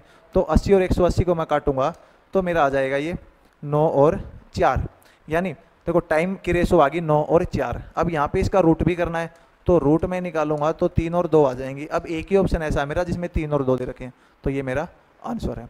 यदि 2 और 3, मान लो एक ऑप्शन 2 और 3 होता तब मैं देखता कहाँ मेरा S1 है, कहाँ S2 है, कहाँ T1 है, कहाँ T2 है। यहाँ कोई ज़रूरत नहीं है क्योंकि एक ही ऑप्शन दे रखा है मुझे। नेक्स्ट है, ये कह रहा है 1521 है, 2 भागों में तोड़ना है। भाई इंटरेस्ट पहले भाग पे देखो 1521 है, 2 भाग में यदि मैं तोड़ूँ A और B में, ये कह रहा है पहले भाग में 10% 5 वर्षों के लिए और 8% दूसरे वर्षों के लिए, जो आपका इक्वल है साधारण ब्याज। देखो मूलधन क्या होता है, जो आपका जो ब्याज है वो क्या होता है, प्रिंसिपल का रेट इंटू टाइम परसेंट। यदि मैं बात करूँ मेरा प्रिंसिपल यहाँ पे A था, यहाँ B था, टोटल 1521 में से। अब देखो इस पे 10% 5 वर्षों के लिए, यानी A का मुझे 50% ब्याज मिलेगा और यही मेरा B का बराबर हो जाएगा 80% के बराबर। यदि मैं A/B की रेशो निकालूँ, 0 से 0 कट जाएगी, 8/5 निकल जाएगी। तो टोटल 13 की वैल्यू 1521 है, एक की वैल्यू क्या आ जाएगी 13 एकम 13 22, 13 एकम 13 13 से 91। अब दोनों की राशि बतानी है। देखो 5 से मैं डिवाइड करूँगा 117 को, 5 से 585 आ जाएगा और 117 को 8 से डिवाइड कर दूंगा 936 आ जाएगा, यानी आपका ऑप्शन डी ये आपका आंसर है। तो ये था आपका सॉल्यूशन मैथ और रीजनिंग का। आई होप कि आपको समझ आ गया होगा। तो बाकी अपन मिलेंगे नेक्स्ट वीडियो में, अगला जो संडे को आपका टेस्ट होगा उसके सॉल्यूशन के साथ। तब तक बाय बाय, टेक केयर।